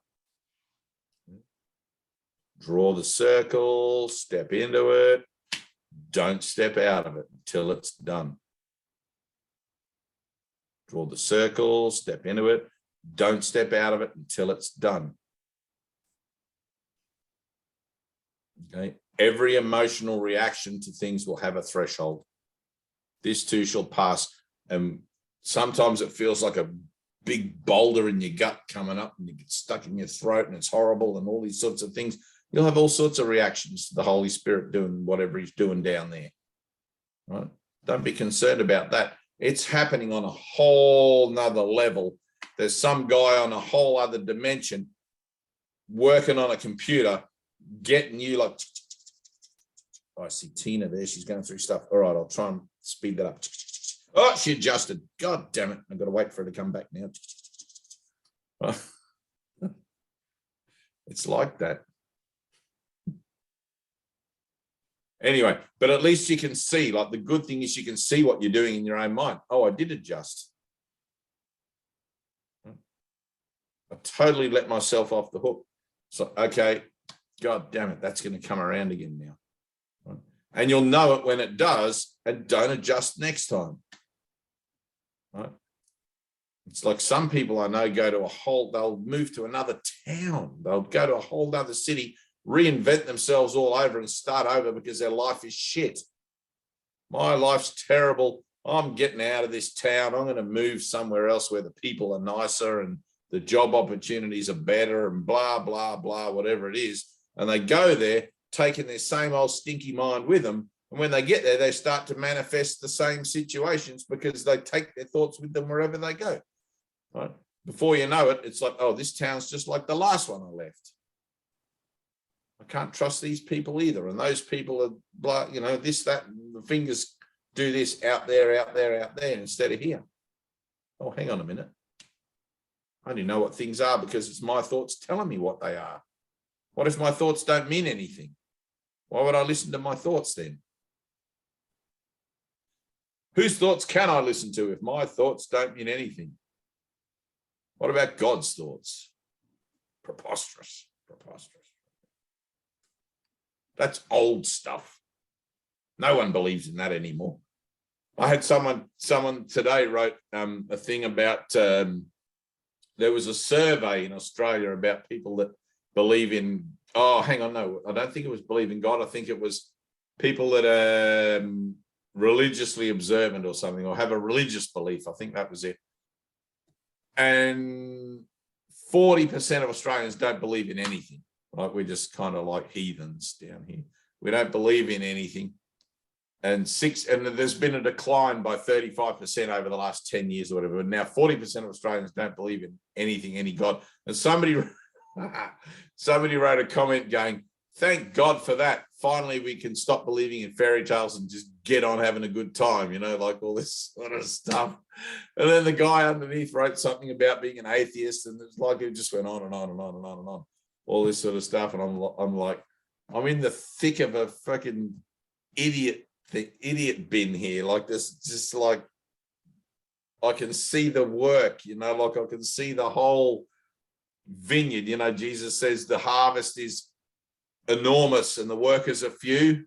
And it's like, I look at that. What do I do here, Jesus? Do you want me to reply to every single comment? There was like something like 2,500 comments on the thing. And it's like, what do I do? It's like, if I put one comment that represents anything with a reasonable perspective online, I'm going to be crucified. You know, like people are going to jump on it and go, oh, you God botherer, and blah, blah, blah, blah, blah, blah. It'll be there. But so I didn't do anything. I just left it. I went, nah, just a dream. Just scroll. I'll find one that I can deal with on a better level, you know. Like, that was popping up in my feed too. Was it? Yeah, well, the whole thing, you know, Roe versus Wade. So now, I mean, and I haven't been on Facebook because I've been so like just whatever.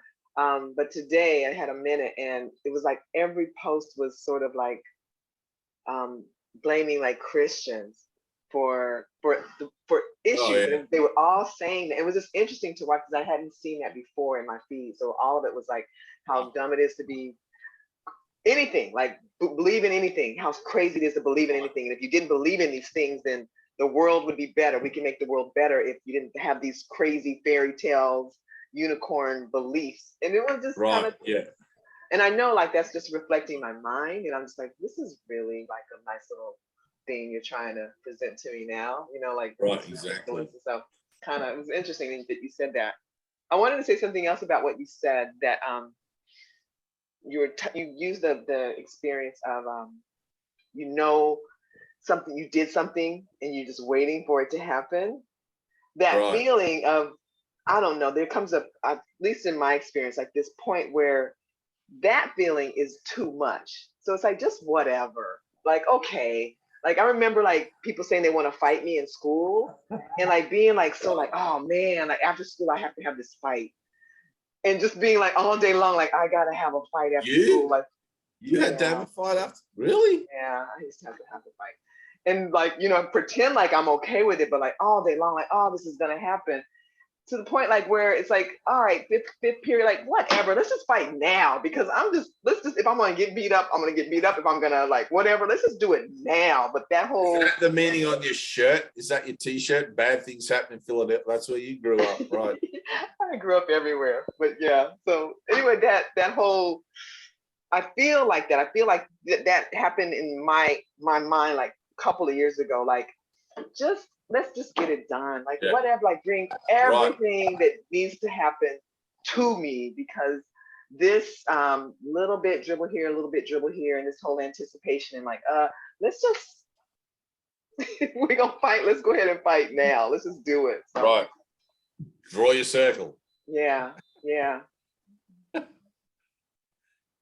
I had that too. And when I was a boy, my dad used to work for General Motors, which is Holden, or what do you call it over there, Opel or something, or GMC, big car company anyway. He worked for them here in Australia, and he got transferred to a new, they don't just do cars, they do car parts and oil filters and things like that. Also for big industrial equipment. And in New Guinea, in Papua New Guinea, which is an island to the north of Australia, you guys know, they had a big mine there, like gold mines and whatever, run by Australian companies. And Dad was in charge of the airstrip where things would be flown in, supplies would be flown in up in the highlands, right? And he was the manager of the airstrip. So he would make sure all these planes, they were kind of smaller planes, would come in with these huge filters for trucks and things so they could do all their maintenance. And so I had to go to school in Papua New Guinea for a year, and me and my brother were the only two white kids in school. There was probably only about 150 kids in the whole school. And when you're I was probably about 7 or 8 years old, you don't think anything of being different to anyone else. You just play. You get out there and you play. It doesn't matter color, size, race, belief. None of that stuff comes into it, right? It's just totally whatever. But the parents, this is a kind of a thing, right? So the parents of some of because Dad was considered to be a big white chief, you know, like he had a big important job, and a lot of the island guys used to work for him. Those parents would encourage their kids to pick on me and my brother at school. Their parents would tell them that we were different. And so in Papua New Guinea, their hair is really frizzy. It's frizzier than your hair. It's totally like electric shock. And me and my brother had straight hair, and the kids started coming up, touching her hair and feeling her hair and pulling her hair because it was different, right? And I started noticing these differences. And eventually the hair touching got to hair pulling, like pulling our hair, and then poking and punching and all sorts of stuff. Because like, if you look in the animal kingdom, right? So if an animal is different in the same group, they'll ostracize it, right? So if a lion comes born and it's lame or whatever, they'll usually kill it off or get rid of it and whatever, because they don't want that genetic difference in the manifesting in the thing. It's just the survival of the fittest. That's also in humanity, right? Because we came from very primitive minded people. All of us, we've got this survival thing that goes on. And when I grew up there, I was finding myself fighting with these guys, and I didn't even know why. I had no clue why, right? It's like people would just come up and they'd push me in the playground like that. And I'd be like, what's that about? I didn't do nothing. I didn't realize that it was because I was different, right? I didn't realize. And I'd go home and I'd have blood nose and my torn shirt and whatever. And mum would be like, what happened to you? And I'd be like, I don't really know. You know, somebody beat me up at school. And then the next day, the same thing, same thing. So mum eventually took me and my brother out of that school until she could work it out. And then, you know, Papua New Guinea is a very violent place anyway. Yeah, well, I didn't know. I didn't care about fighting or not fighting, you know, but like when you don't know why you're fighting, when you don't know what's going on and you just find yourself fighting anyway, like you're just fighting for your life, it's kind of like you don't want to go out and play at lunchtime because it's like, who's out there? Who's out there that's going to pull my hair and punch me? It was a funny thing. You know? It's just like, what the hell? But yeah, there was always that fear, you know, that fear of, like, you faced it. I didn't face it because I guess I didn't really even know why it was occurring, but you face it. It's like, yeah, well, just bring it on. Let's do it now. You know, I didn't have that. I didn't want to be in that school. I wanted out. It didn't make sense why people didn't like me because I was just trying to be friendly. And I have these vivid memories of trying to be friendly, you know, just trying to get along. Didn't work. So, but anyway, we're always afraid of what we don't understand. You know, people are always apprehensive of things like that. It takes a lot to actually stop and process and do the work. Anyway, any questions? Anna, what's going on there? You're good? Yeah, I'm good. Good. I'm glad you went through all that stuff. That was good. Yeah. Was there a resolution there? Something's come out of it? No. Something miraculous. And it's funny because so my boyfriend has been having all sorts of like GI issues and he gets really sick all the time. And just a couple of minutes ago, he came in super anxious because he wasn't feeling well. And so now I feel like it's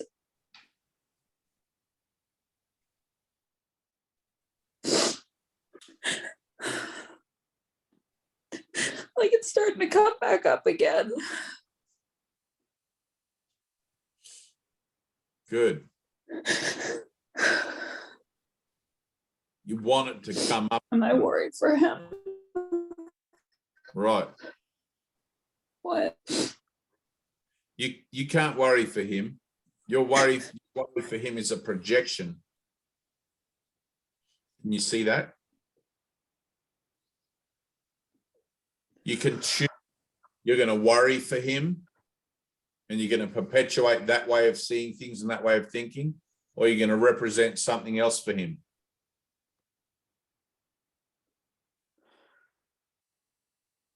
Okay. Invite him into your world. Invite him into your world. Don't join him in his. Okay. See beyond what you think that is, that person, that somebody with issues. Look beyond that and see the Christ. Help me to see the Christ in my brother. Only then will you be able to make a clear-minded decision about things. Right? Physician, heal thyself. You got to heal that in your mind first. I need to see the Christ in my brother. He's giving me an opportunity. He's playing a part for me. Anxiety. You just called it anxiety. Okay. Look at that idea in you, not in him.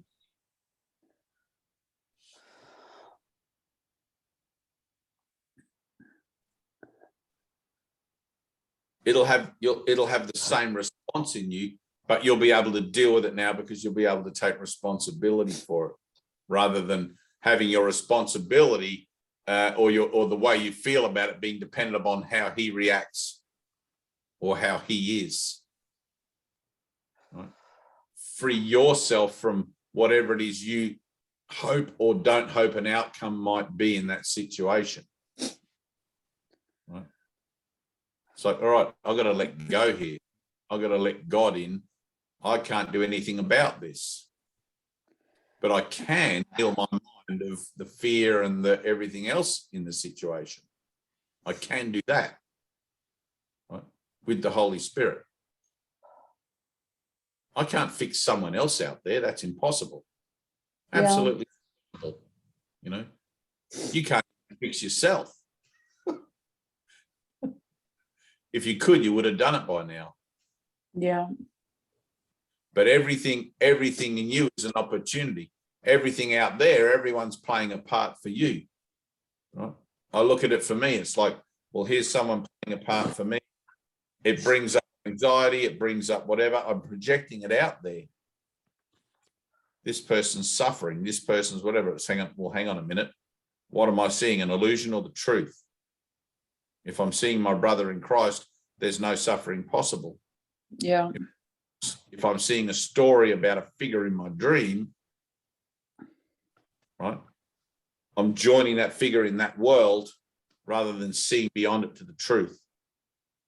Now, you can't see beyond it to the truth by yourself. You need help. Father, miracle. Show me the truth of my brother. Okay. You're not going to see the truth of that brother until you free that brother from your mind as that thing that you worry about. You can't have two views. You can't have your cake and eat it. You can't serve two masters. You can't see two worlds. You have to. Yeah. And you'll flip-flop backwards and forwards with looking at the course for a solution and how you feel about it, worrying about it on this side or the other. Okay. Until you make a clear and determined choice. It's like, Jesus, I need help. I see that my mind is split here. I'm telling myself I want to see the truth of my brother, but I'm still holding on to these worries about him. Yeah. You know, those worries are deliberate. You want the worries. Oh, I see that I want to worry. You've made a decision to worry somewhere in your mind. Therefore, that's what you want. You don't worry by accident. You worry because you chose to worry consciously. You don't recognize having made that decision because it happened so quick and you're programmed to make those sorts of decisions so quick, which is why you need mind training to slow you down and bring you to a still point where you can stop for a second and go, all right, hang on a minute. Let me step back from this situation and ask for help. I see that I have no peace of mind in this situation. I see that I get upset every time something happens. I need a miracle. Right? I need something to happen in this situation that reveals to me or shows me the path to sanity and peace through it. Right? And then take your hands off the wheel and let it happen. Right? But that's always going to be through the heartfelt prayer for the healing of the mind that believes it's a body. You'll use anything, right? Because that's how you've trained yourself, and you've trained yourself badly. You'll use anything and anyone and any situation to confirm to you subconsciously that you're a body and not spirit. But now you're learning to use those same situations for a different purpose, right? But you've got to apply it. Don't waste your pain. Don't waste your pain. Pick up the book, do your lesson, read, whatever. Okay. At the end of the road, 6-foot hole pine box. You got nothing to lose.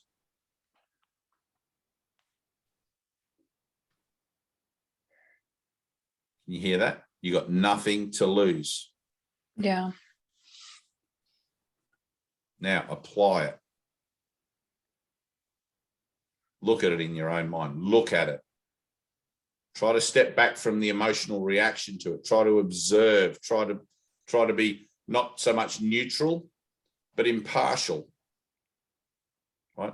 Look at the whole situation as if, let's say it was somebody else. Right? Like, let's say it was your next door neighbor and you knew the same situation was being played out there. You wouldn't have the same amount of emotionality around it as if it's affecting you directly. You could relate to it, But there's a part of you that's kind of like feels like you're sort of off the hook. Okay. Phew, glad that's not me. I can relate to that, but I'm glad it's not me. Now it's you. Okay. Try to step back from it. Look at the situation.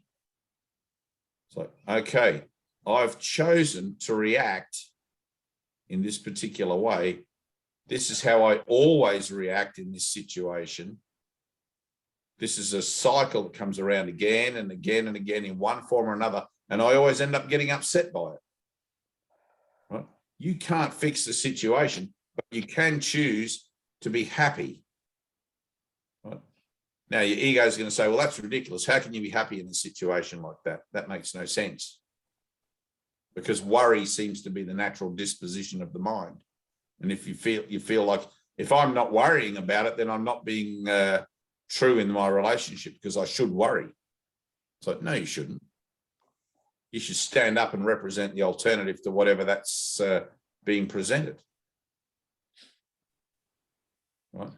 No man lights a lamp in the kitchen and puts it under a bushel. Right? Whatever that parable is, you got to shine your light, not buy into the story. Okay. All of these situations are opportunities to see where it is that I'm buying into a story about something. Oh my God, I just made that whole thing real to me. Jesus is telling me there is no world, that I'm the dreamer and I dream and everyone else is the figure in my dream. And whilst I continue to respond to them as if they had some sort of reality and power over me, I'm going to extend that power and reality out there rather than being the responsible one here. And I'm going to get the results of being the victim of things out there when it's good and when it's not good. I need to choose for peace. Whether this person says something, does something, or whether that person says something, does something, I want to be peaceful in all of these situations because I'm here to represent God. In the crowd of 1,000 people panicking about something, let me be the one that is able to maintain peace. Like the desiderata, I think it is. You know, if you can go placidly amongst the haste and the noise and the bustle of the world, then you've learned something beyond, you know. I'm going to look that up, actually. I haven't read that for many, many years. Right. Go placidly amongst the thing. Right. But you can't make a clear decision from a troubled mind. Impossible.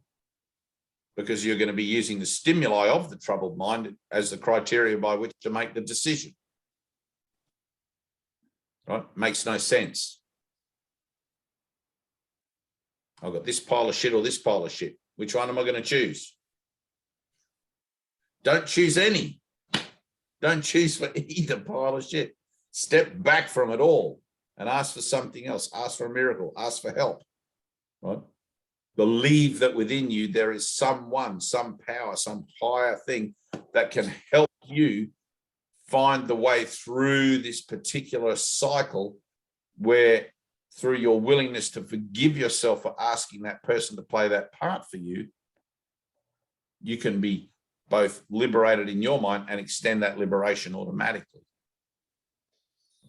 It's like actors on a stage. All of a sudden, you've got to stop reading from your script. When you stop reading from your script on the stage, it's going to throw out all the other actors. They're expecting you to read your lines, play your part perfectly, and all of a sudden you're going to be like, hang on a minute, I see this as again and again and again. Every night I get up on this stage and I play the same part. I'm tearing up my script. I'm going to let something else happen that I'm done with this script. All the other actors are going to be like reading their script going, hang on a minute, she's not supposed to say that. Where's that? Where's that? That's not written here in my script. And they're going to have a moment. Make it up. They're going to have something else happen for them as well. Okay. Feel it, Anna. Feel it. Let it in. Right? So, oh man, it makes me feel anxious. makes me feel worries, makes me feel whatever that is, whatever that is. Now, use that for prayer. Look at all that energy you've got going on right now. Right? Look at it all. Don't buy into it, just look at it.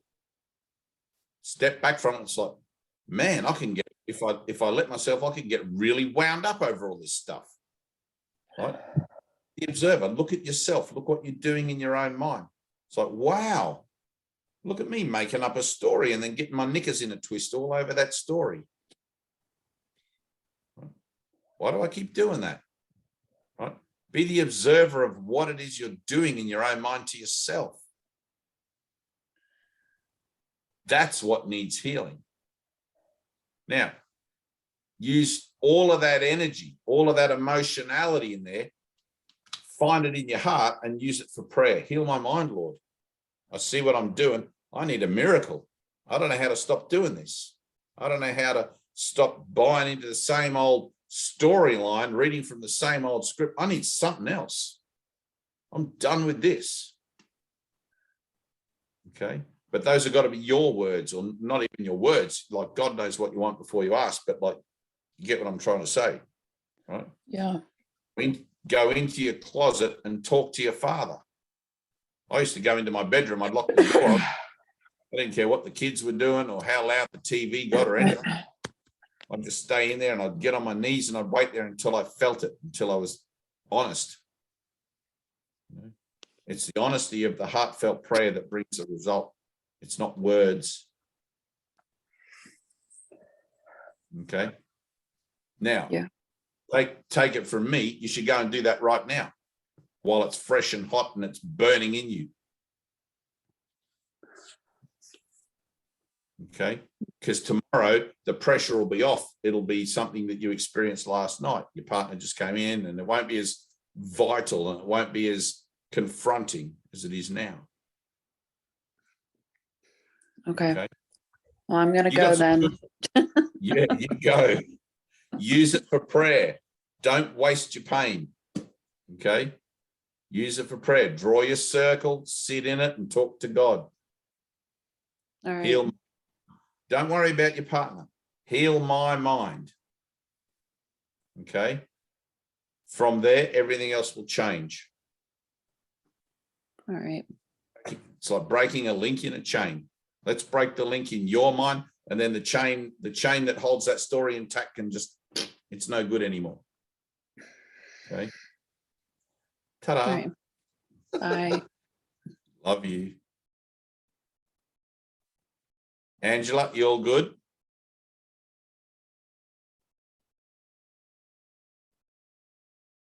You got your mute button on there. Okay. Yeah, fine. I'm just sitting in that circle now, and it's a better place to be. I feel more supported in that circle than being out there and all of this. Yeah. Mm-hmm. It's knowing to do that, to go there. Right, exactly. And I do. And it's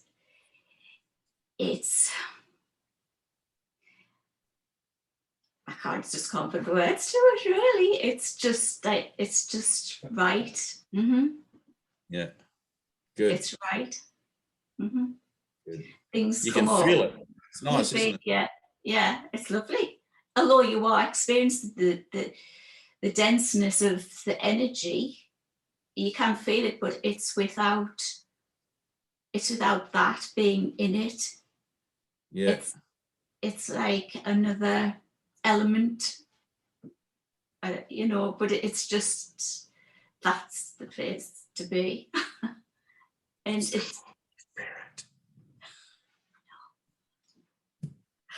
I know. And it brings, I can't really explain, but it brings things. It has a calmness, but when I come out of it and say, for example, I'm doing the work I do, it brings an added, I'm lost for words. I'm lost for words today to express what I'm trying to say, really. So it's like something else that I found in there, that now when I do the work I do, it makes that, defines that into more of a, to a higher level. Right. Yeah. Yeah. Which is good, both for me and my clients. So it is good. Yeah. Good. And I just noticed, Physician, heal thyself. yeah. Have you, who was it? Joel Goldsmith. I'll tell everybody this, The Infinite Way. Yeah. Yeah, I love that book. I love it. I just love how he puts his position as the healer and everything like that. Beautiful. Well, good. Tina, you're good. You have a question? Do you mind?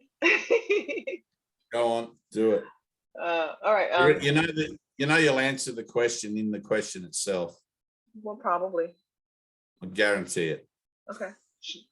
And I'm gonna ask it. Go on then.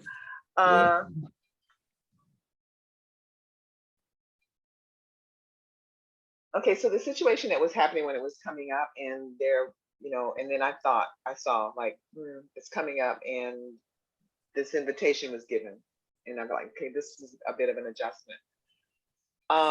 In that situation, I could still see the sense of that that energy that was coming up, that being an outsider.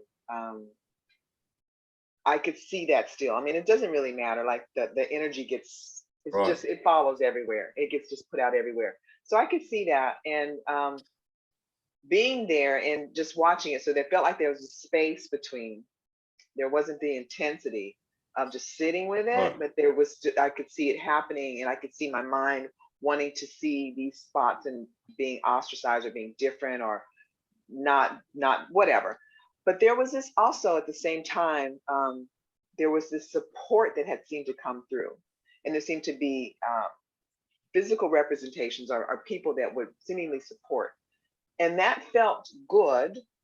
And I just wondered, was that like, I don't know, maybe I don't know if I'm being clear.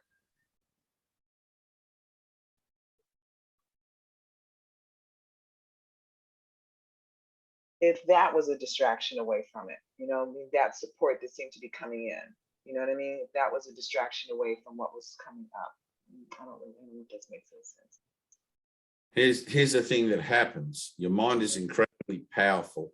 I'm going to tell you, don't waste your pain. Draw your circle and sit in it and breathe and, like offer it to God until it's done. And go through it, like go through that whole threshold thing.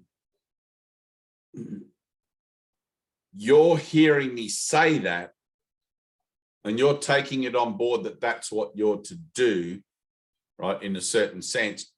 But that doesn't mean that that's where you're at with it. All right, it's like reading this course. You can read this course from cover to cover and you can understand it. That doesn't mean that conceptually you're at the level of what this is telling you. All right. So what happens when you draw a circle and you say it, and I can feel that energy and everything else like that. Oh, we've lost Angela. And I want to feel some sort of way about that. Right. What happens is you're sort of entering into that circle under false pretenses. Right?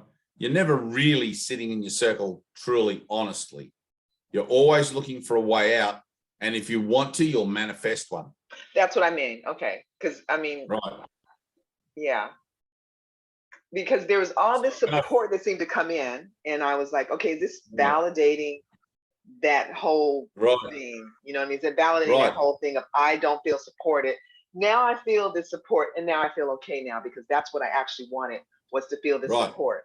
And I'm like, okay, did that just distract me away from really going into this feeling of lack Right. and not being supported because I got a little bit of support. Right.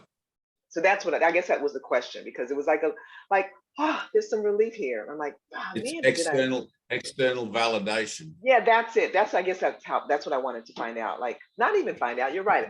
I answered the question myself, because that's what it felt like. Like, Right. there was this tension that was being created, and then there was a little bit like a Right. chat of Saltina. Yeah. Right. Okay. Yeah. Okay. Everything. Remember, anything on the external is validation. Element of external validation.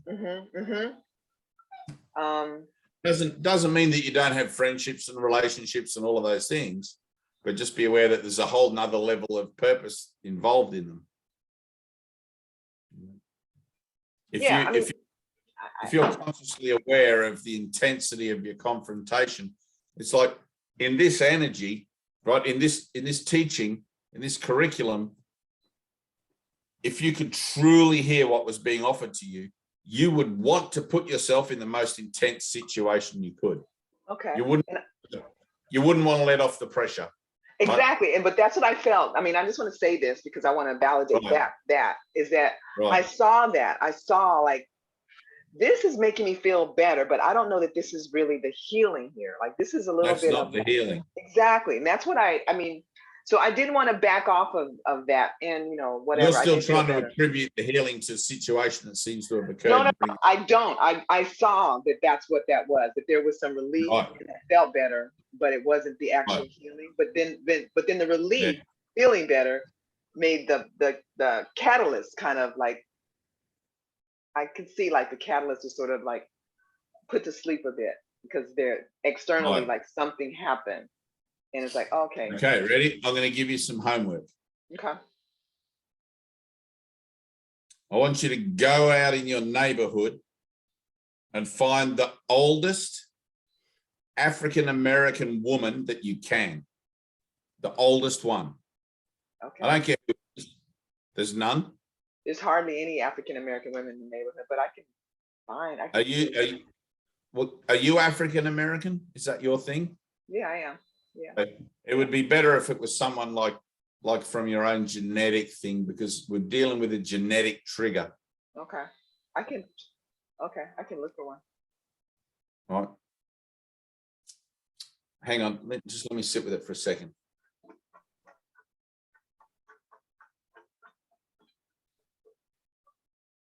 It's like what you want to do is expose the trigger, expose the block.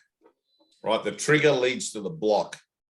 The trigger always shows up on the surface in the relationships and the situations and the stories and things like that. The block is why that trigger is there in the first place. Right? If you could consciously follow the trigger to where it leads to, it'd lead down to one of those 4 blocks: the desire to get rid of peace, the belief the body's valuable, fear of death, fear of life. Okay, it'd lead to one of those blocks. Everything leads to one of those blocks. Ultimately, those blocks are the one block: denial, right? But they show up in specific ways so you can track, if you like, or so you can bear witness to the fact that you have a conscious shift in relationship to those things. Mm-hmm. If you couldn't see that, then there'd be no point in doing any healing, because you wouldn't equate healing, or you wouldn't equate forgiveness with a shift in consciousness that had your best interests at heart. Right? You'd be just like, I don't know why that happened. I don't know. What does this mean? What does that mean? Right? You wouldn't be able to place more faith and more trust in your own process. Things would seem random. But because you've got things that you can refer to that go, aha, I see what I'm doing there, right? You can also see when you're not doing it, right? Or you can also see when that shift has occurred and you're done with doing it, right? So it's not that you want to recreate the same scenario or whatever to bring that trigger up again or anything like that. It'll come up. But in the interest of saving time, right, we ask for help. It's like, all right, show me what that is again. Show me, I'm willing to look at that again, Lord. You know, like, here I am. Mm-hmm. Right? one of the things that occurs to me is like where you feel like you don't fit in, don't belong. And that's sort of my thing. Like, I mean, I am the only one like me in all of my kind of circles. You know what I mean? Like, and I forget, Right. like, you know, in my group of people that you saw the shuffle, they all speak Spanish. You know what I mean? They're all, you know what I mean? And it's just all of a sudden it's like, oh, it's me. I'm hearing this and I don't quite fit in, you know, and, Yeah. but, you know, so I mean, that's sort of my thing. It'll come around again. Like, I feel like I'm in it all the time. your ego, yeah, but your ego's aware of it now, right? Mm-hmm. Your ego will be aware of that scenario and will be fabricating defenses against feeling it in that way. Yeah. Yeah. I mean, that's how I feel. Like I felt like some relief, like, oh, there was a sport, but then I saw like, Right. oh, okay. Yeah. Mm. Yeah. So I guess making a decision, you know, for a start, it's like, all right, I don't want to feel that relief out there. I want to feel the relief because I'm feeling my Father's love. And that, you know, like the only validation you're going to get is from God. The only validation that matters, external validation is nothing. What is that? Yeah. No, I saw that. I totally saw that. Like Right. this is what I've always sort of used as a substitute, you know, like Yeah. I'll feel better when they recognize me. And then when I get a little bit of recognition, then I feel better for a minute until then that doesn't satisfy me. And the only reason I'm getting recognized is because I threw this tantrum or I did this and now and then nothing is never going to satisfy me. So I do get that it's never going to satisfy me. But I do feel like on the day that there was all of this little support that Right. came in out of nowhere, people all of a sudden like, oh, okay, now I feel better now. But I don't think that this was healed. I am going home though. Yeah, exactly. And now I can't quite get that intensity again, but I am going home. So there's another thing that's coming up, like with going home to see my family. And In Philadelphia? No, my parents are in Virginia. And yeah, and all of the stuff is coming up with that. And yeah, so that's kind of good. Breathe. Your family are going to be your biggest triggers. Exactly. And I'm like, wow, okay. Yeah, I know. And that's what I'm feeling like. Just remember, attitude of gratitude. You got to find the gratitude.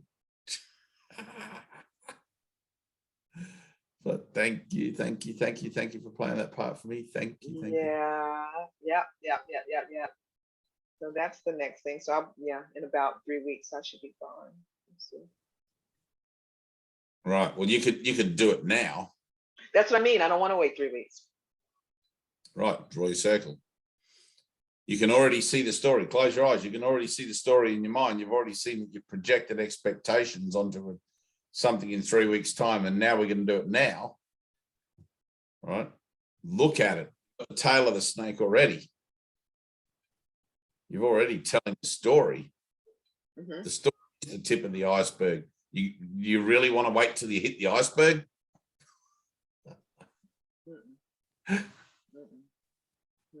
Let's look at it now and offer it to Jesus now. Father, I need help.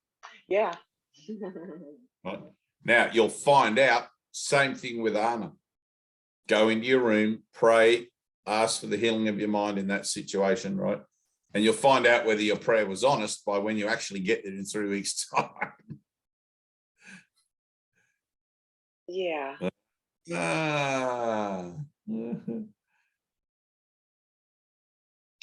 Just remember, even your best prayer is laced with denial. The ego infects everything. It's like you got a whole bucket of nice clear water and you put one drop of dirt in it. You may not see the dirt because it dissolves into the big whole bucket of water, but that doesn't mean that water's pure anymore. You know, even your prayers are laced with dirty water. But luckily, the Holy Spirit knows how to deal with that. You can interpret your prayers and find the honesty in there, but you got to find the honesty in you, which is why just sit with it. Sit with it. Don't let your mind wander off. Just sit with it until you feel it. It's like, hang on, I got to feel this in my heart. I feel this with my family. It's like, oh man, look at this story. It's going to make me feel something, this, that, and the other. You're feeling it now in expectation of it. Let's drop the expectation and just deal with what you're feeling.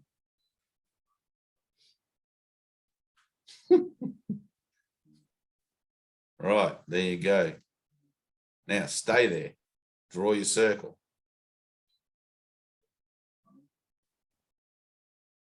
You see it? Mhm. Good. All right, I'm going to go and have some pudding. I'll leave you in your circle. I love you. Peace Love be you. with you. Until we meet again. 24 hours.